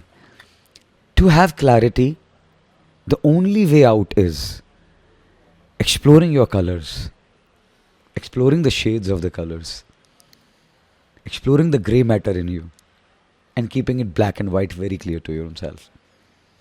People questioned me a couple of times. Is it a good time to go for a break along with this question? Sure, yes. है ना? हाँ चलो अपन इस बात को तो सब complete करते ही हैं. Let it go rolling. That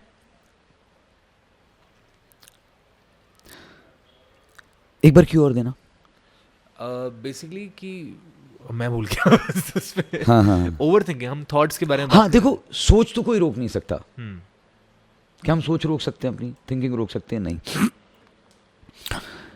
channel करना है, उसके लिए क्लियर करना है. आपने बोला क्लैरिटी चाहिए तो क्लैरिटी के लिए अपने साथ बैठना पड़ेगा, अपने सातों रंगों को देखना पड़ेगा, अपने सातों स्वरों को, अपने सारे रंगों को देखना पड़ेगा, उनके सारे शेड्स को देखना पड़ेगा और सारी ग्रे मैटर को ब्लैक एंड वाइट में क्लियर करना पड़ेगा. अपने आप को एक्सेप्ट करना पड़ेगा जैसे भी हम. जैसे फॉर एग्जांपल मैं तुम्हें बता रहा था उस पल में जब ये लाइट ऑफ हुई कि अक्सर लोग मेरे से बोलते हैं कि यार तुम बड़े राम राम भजते हो, फिर तुम्हें गुस्सा क्यों आता है? है ना? मुझे पृथ्वी का एक हिस्सा बता दो जहां गर्मी नहीं होती. ओहो, खूबसूरत. ये गुस्सा ही तो है जिससे बना रहा हूं ये सब. अगर गुस्सा ही करता फिर रहा होता तो YouTube पे बैठ के गुस्सा कहीं निकाल रहा होता क्या मैं? गुस्से ये आग ही है मेरी जिससे बना रहा हूं.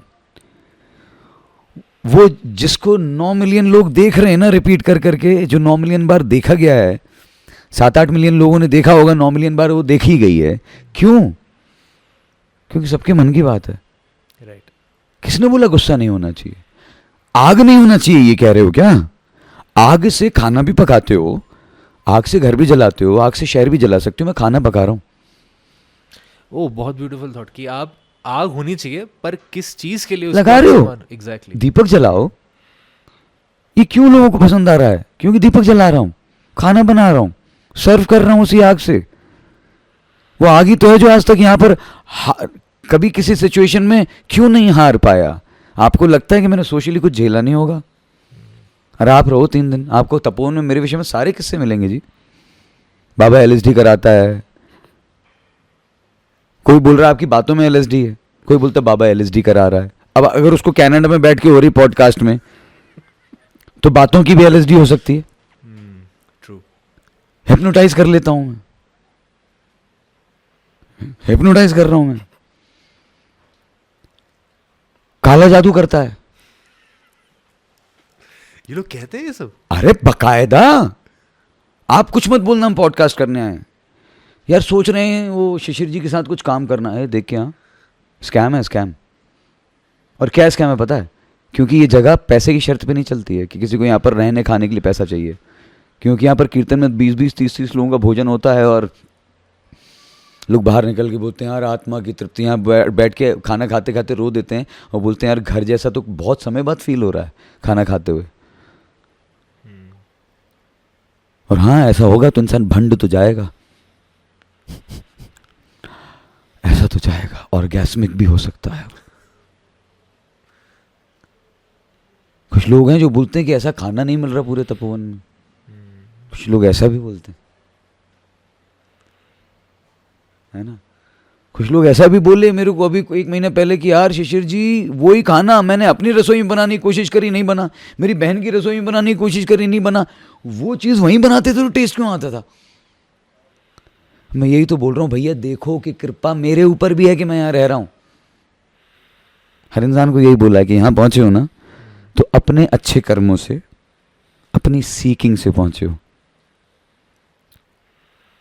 अपने माता पिता के आशीर्वाद से पहुँचे हो, अपने गुरुजनों की कृपा से पहुँचे हो, अपने हितैषियों की दुआ से पहुँचे हो।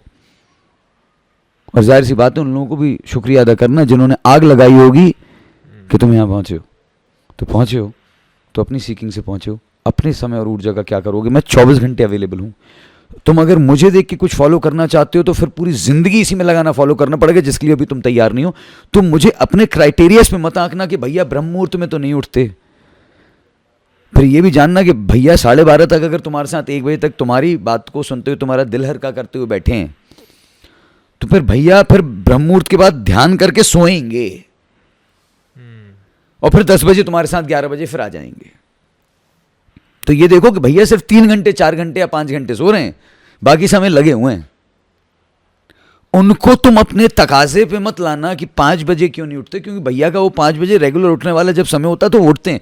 और अभी अगर तुम बोलोगे कि भैया कुछ सीखना है, 3 बजे की साधना आपको करनी है, आपको 5 बजे आपको मेरी मदद चाहिए, तो भैया उठ जाएंगे।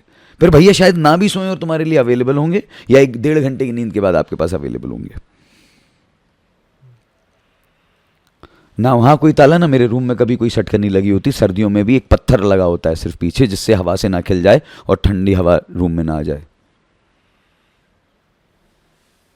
और इस प्रॉपर्टी के तीनों चौकीदार एक ही रूम में रहते हैं, परी, बगीरा और मैं। वो चौकीदारों का रूम है और मैं हर इंसान को बता देता हूँ कि चौकीदारों का रूम है। आज मैं हूँ, कल को ड्यूटी लेगा वो वहीं रहेगा, अपने हिसाब से बेड लगा सकता है वो। कोई फिक्स्ड फर्नीचर नहीं, अपने हिसाब से अरेंज कर सकता है वो। इस प्रॉपर्टी का कोई मालिक नहीं है। मैनेजर है, चौकीदार है, भूमि स्वामी कोई और है, सेटअप का स्वामी वो स्वामी है जो भी गवर्न कर रहा है। मैं तो उसे सबसे आला कलाकार बोलता हूँ, बिकॉज मैं एक कलाकार हूँ। कॉन्सेप्ट सिंपल है, वही जो मैंने आपको बताया। कुछ रैंडम लोग ऋषिकेश पहुंचे हैं, उनके जीवन में कुछ घटनाएं हुई हैं और उनकी लाइफ अपने आप होलिस्टिक डिमेंशन में चल गई है और सब ने अपना अपना एक इनिशिएटिव स्टार्ट कर दिया। किसी ने एनजीओ, किसी ने एलएलपी, किसी ने प्राइवेट लिमिटेड, और सब मिलके एक इकोसिस्टम बनाने लगे हैं तपोवन को आइकॉनिक बनाने के लिए। और इस वेब सीरीज के बनाते बनाते हम तपोवन को एक आइकॉनिक टाउन बना देंगे और लोग सिर्फ उसके व्यूज़ के मोटिवेशन के लिए काम करेंगे। सारे इन्फ्लुएंसर्स को लाइन लगा देंगे हम उस वेब सीरीज़ में। यहाँ पे सेंट्रल नोडल स्पेस ये यहाँ है, सारा प्रोडक्शन यूनिट यहाँ रहती है, काम करती है, आती रहती है, जाती रहती है।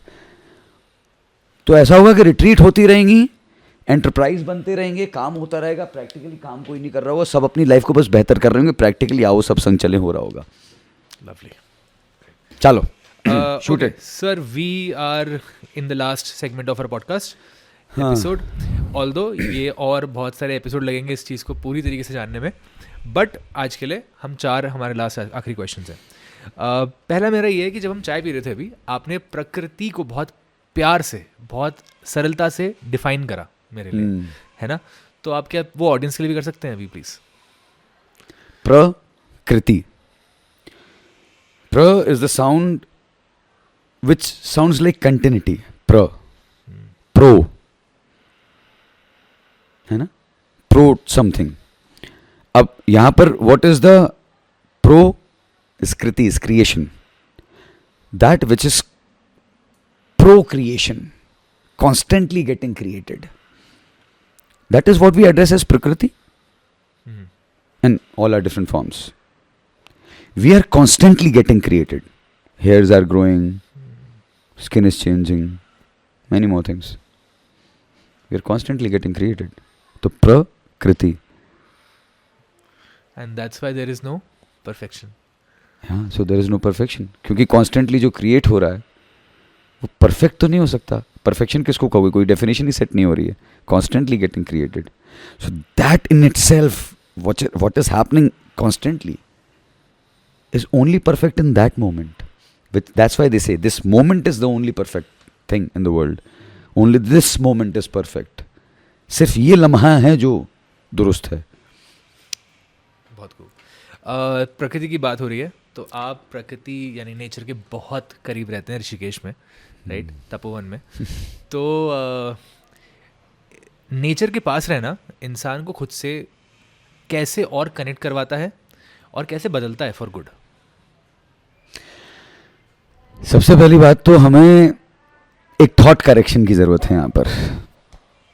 नेचर के साथ रहना, नेचर से अलग रह के दिखाओ ना। जो अलग से रह रहा है वहाँ क्या हो रहा है? जहाँ प्रकृति के दूसरे रूपों को, जैसे पेड़, पंछी, पशु, जब उनको वहाँ से ख़त्म कर दिया जाता है, हाँ, और वहाँ पर कॉन्क्रिटाइजेशन किया जाता है, वहाँ पर और सारी उल जलूल चीज़ें आ जाती हैं, तो क्या होता है वो देखो ना। तो प्रकृति से दूर रह के तो रहा नहीं जा सकता, क्योंकि हम प्रकृति हैं। जो जितना प्रकृति के से समन्वय में रहेंगे उतना स्वस्थ और सुखी रहेंगे। अगर प्रकृति के साथ समन्वय में नहीं रहेंगे तो दिख रहा है कि दुखी हैं, परेशान हैं, बीमार हैं। हम प्रकृति हैं, जैसे उससे डिस्कनेक्शन दूर हो रहा है मेंटली, फिजिकली, इमोशनली, उतनी ज़्यादा बीमारियां बढ़ रही हैं। बीमारियां मतलब बॉडी में मिसमैनेजमेंट। ये मैनेज्ड कब रहेगा? जब ये प्रकृति के समन्वय में रहेगा। आपने खाने पे मेरे को एक बहुत अच्छी बात बाहर बताई थी अभी, क्या वो प्लीज रिपीट कर सकते हैं फॉर द ऑडियंस? हाँ, वहाँ बात ये चल रही थी कि आपके सवालों पे बात चल रही थी। तो एक बड़ा कॉमन सा question, how to let go, art of letting go and all of that. तो कितनी भी किताबें पढ़ लीजिए, पर अगर आपने एक दिन पहले खाना गलत खाया हुआ है, आपका पेट खराब है, एसिडिटी हो रही है। एसिडिटी मतलब बॉडी में एसिड्स का ज़्यादा होना, मतलब ब्लड में एसिड्स का ज़्यादा होना, मतलब दिमाग में ज़्यादा टॉक्सिन्स पहुंचना। अब कोई ज्ञान प्रोसेस कर पाएगी यूनिट?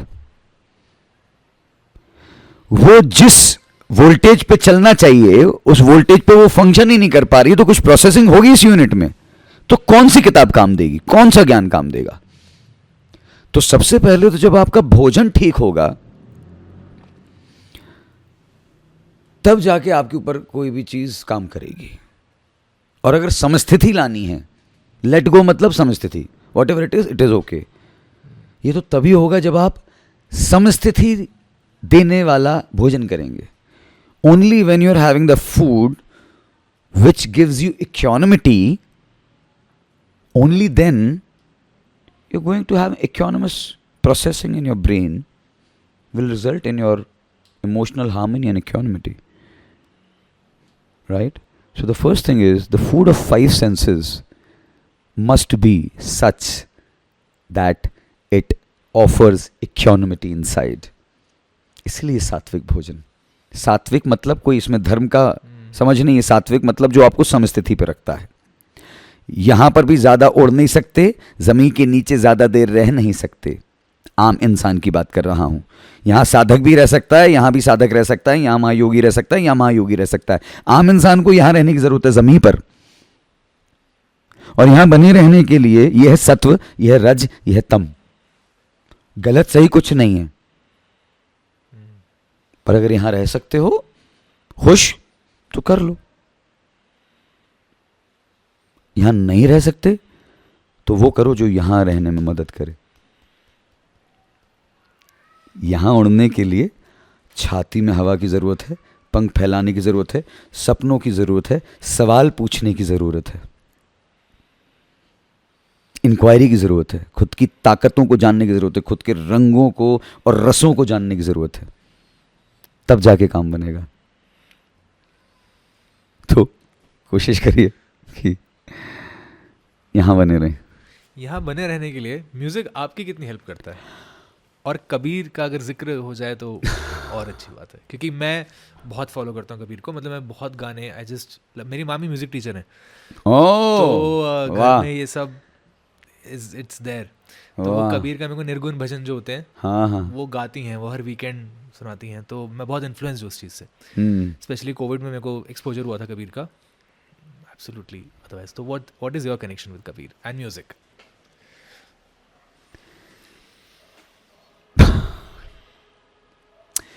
अभी ये बड़ी यहाँ संग कबीर वाला वहाँ यहाँ था, वो भी धुलने गया हुआ है. कबीर से मेरा क्या कनेक्शन है यार? जब मैं वाराणसी पहुंचा ना, अच्छा मैं किसी भी शहर की आइटिनरी देख के कभी नहीं जाता वहाँ. मैं निकल जाता हूँ बस. कोई पहचान वाला होता है तो बोलता हूँ यार कोई खाने पीने की जगह हो तो बता दो. और एक दो ही जानना चाहता हूँ, बाकी एक्सप्लोर करना चाहता हूँ. तो मैं कोई नॉलेज लेके नहीं गया था वाराणसी के विषय में. सिर्फ इतना पता था कि दीपावली बड़ी खास होती है, और दीपावली के 3-4 दिन बाद पहुंचा था.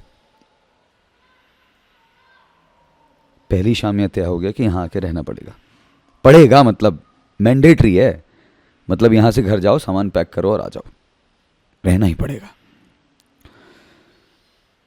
क्योंकि पहली ही शाम माँ गंगा ने, काशी ने मेरे को एक कहानी दे दी. कहानी का नाम ही है काशी. 11 मित्रों की कहानी है जो सन 1327 में कहीं चल रही है और साथ में 2019 में चल रही है. तो प्रैक्टिकली वो 2019 में चल रही है, पर उन 11 लोगों को ये समझ में आ रहा है कि वो 1327 में एक साथ थे काशी में. क्या कर रहे थे, क्यों कर रहे थे, वो कहानी है. समय के साथ रिलीज होगी तब बताएंगे.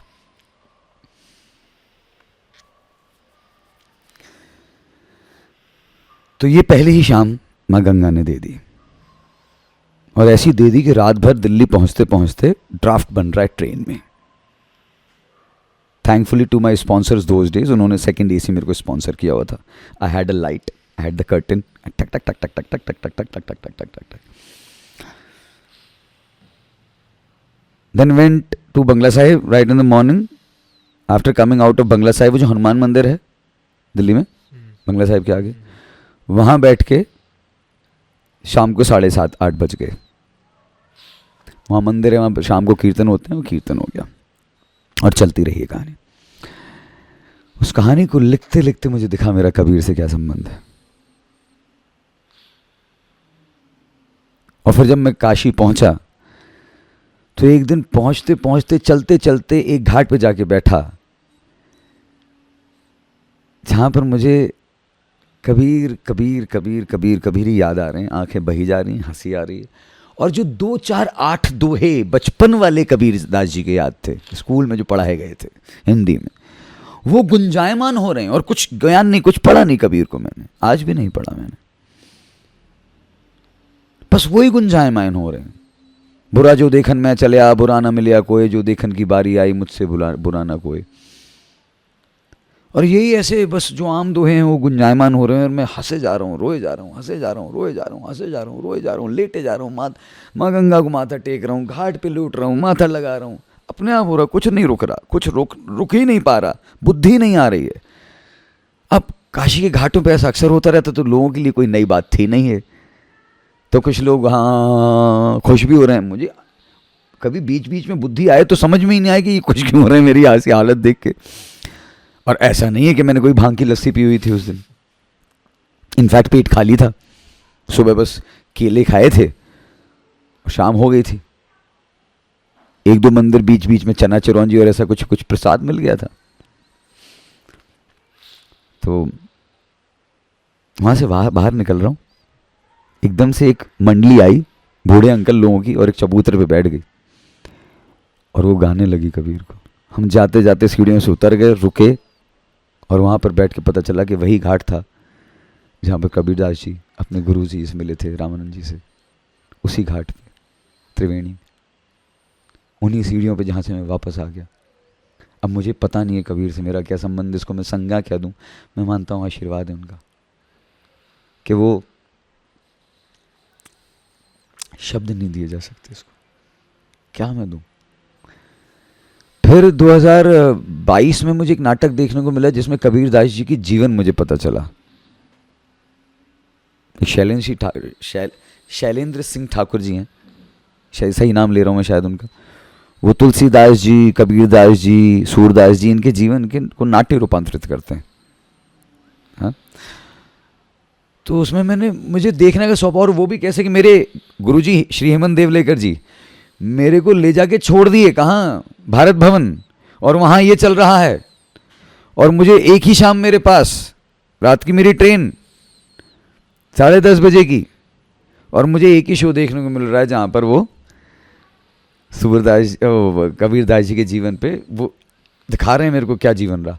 मैंने देखा यार कितनी एक्सट्रीमिटीज़ में रहा वो इंसान, और जो इतनी एक्सट्रीमिटीज़ में रह के ये पोइट्री लिख रहा है, जाहिर सी बात है वो प्रेम ही जी रहा है और कुछ नहीं, विश्वास जी रहा है, वो परमात्मा को जी रहा है, उसे नहीं कोई ज्ञान की जरूरत। उसके जीवन की इतनी अनंत तकलीफों ने उसको परम तत्व का बोध करा दिया। और फिर मुझे एक ही चीज समझ में आती है ना, प्रकृति अपने संतुलन के काम में ऐसे जीवों को पैदा करती है, या योग की भाषा में कहें, विज्ञान भैरव तंत्र की भाषा में, जो हमारे भारतीय दर्शन और विज्ञान उनकी भाषा में कहें कि कुछ चेतनाएं हैं, कुछ आत्माएं हैं जो इस तरह से निश्चय करती हैं, आत्मबोध और ज्ञान हो जाने के बाद फिर वो ठहरती हैं। जब सही समय आता है, जब सामाजिक परिदृश्य बिगड़ने लगता है, तो फिर वो कॉन्शियसली किसी एक स्थिति में जन्म लेती हैं जिससे कि वो एक ऐसी कहानी बन पाए कि वो कहानी सदियों तक याद रखी जाए। तो मेरे लिए कबीर प्रेम है, और मैं मानता हूं कि इन्हें जीने की जरूरत है। और कबीर मेरे लिए सबसे बड़ी दवाई है। कबीर मेरी नजर में सारी दुनिया के साइकोलॉजिकल इश्यूज का सॉल्यूशन है, चाहे भले वो ADHD हो, चाहे वो OCD हो, चाहे बाइपोलैरिटी हो। बात यह है कि इंसान की केमिस्ट्री और मेंटल लेवल पे कुछ भी चल रहा हो, हर इंसान के अंदर बोधि तो बैठी है। मैं आज तक किसी पूरे पागल से नहीं मिला। ऋषिकेश में मैंने वो विक्षिप्त देखे हैं जो अखंड वैसे दिखते हैं कि फटे हुए हैं, गाली गलौज कर रहे हैं, ये वो। मजे की बात है कि कुछ लम्हे उनके भी ऐसे होते हैं कि उनके बाजू में जाके बैठ जाओ तो असीम शांति का अनुभव होता है, ध्यान में नजर आते हैं वो।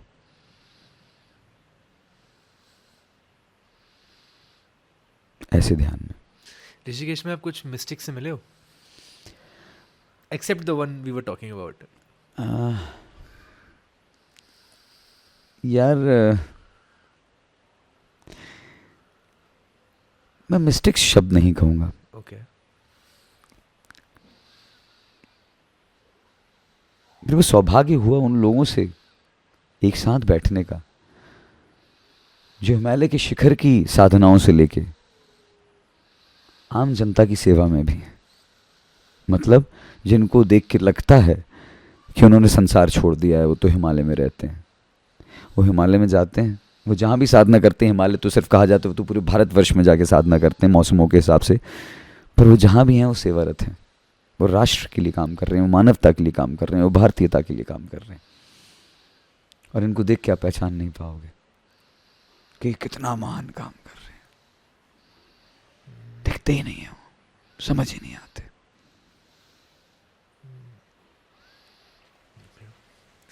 This brings me to the last question sir, which is कि अगर कोई ऐसा एक सवाल हो जो आप चाहें, क्योंकि हमने यूथ की बहुत बात करी है, राइट, कोई एक ऐसा सवाल जो आप चाहें कि यूथ अपने आप से आज रात को बैठ के पूछे after listening to this episode. हाँ, एक सवाल जो हम सभी को खुद से करना चाहिए वो ये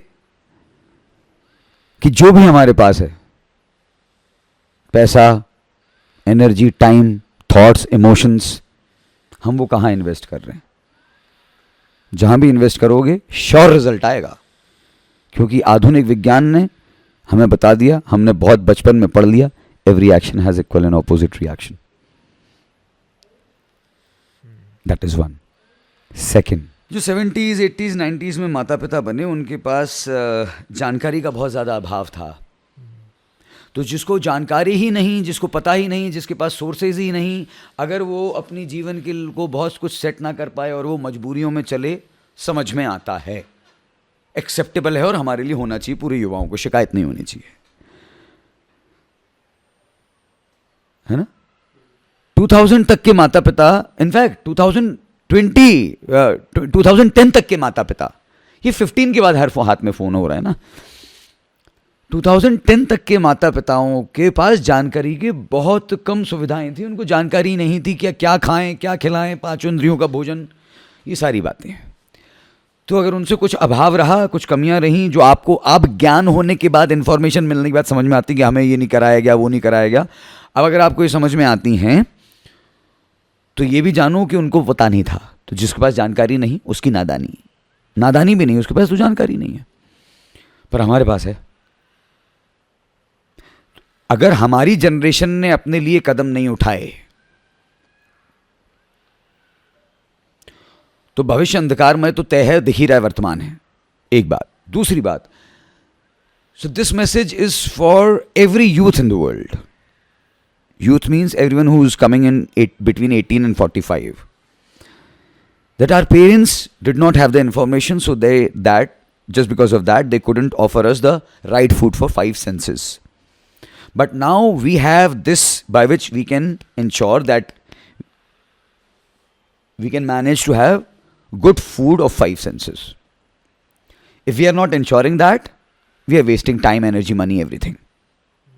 Right. That is one. Second is for youth in Bharat.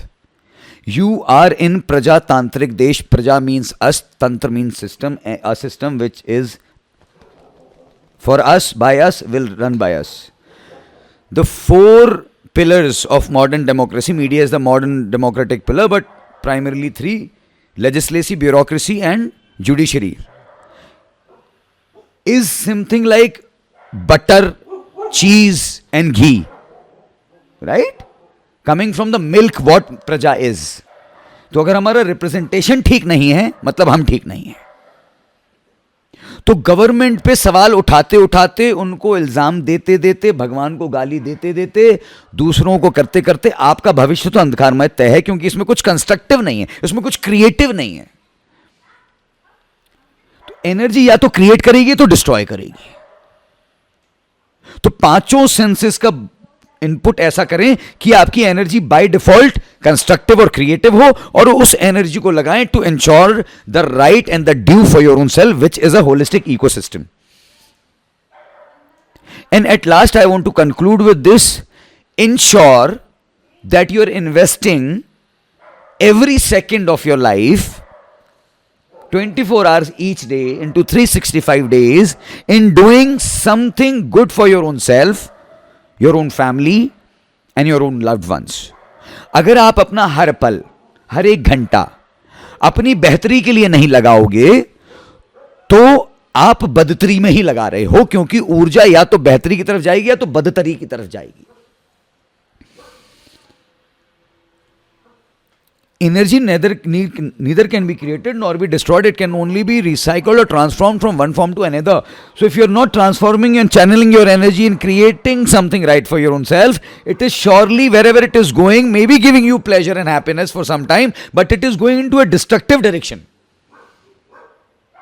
Now, your thoughts are energy, your emotions are energy, your feelings are energy, the sounds which are going inside you are energy, whatever you want to speak and cannot speak is stuck energy.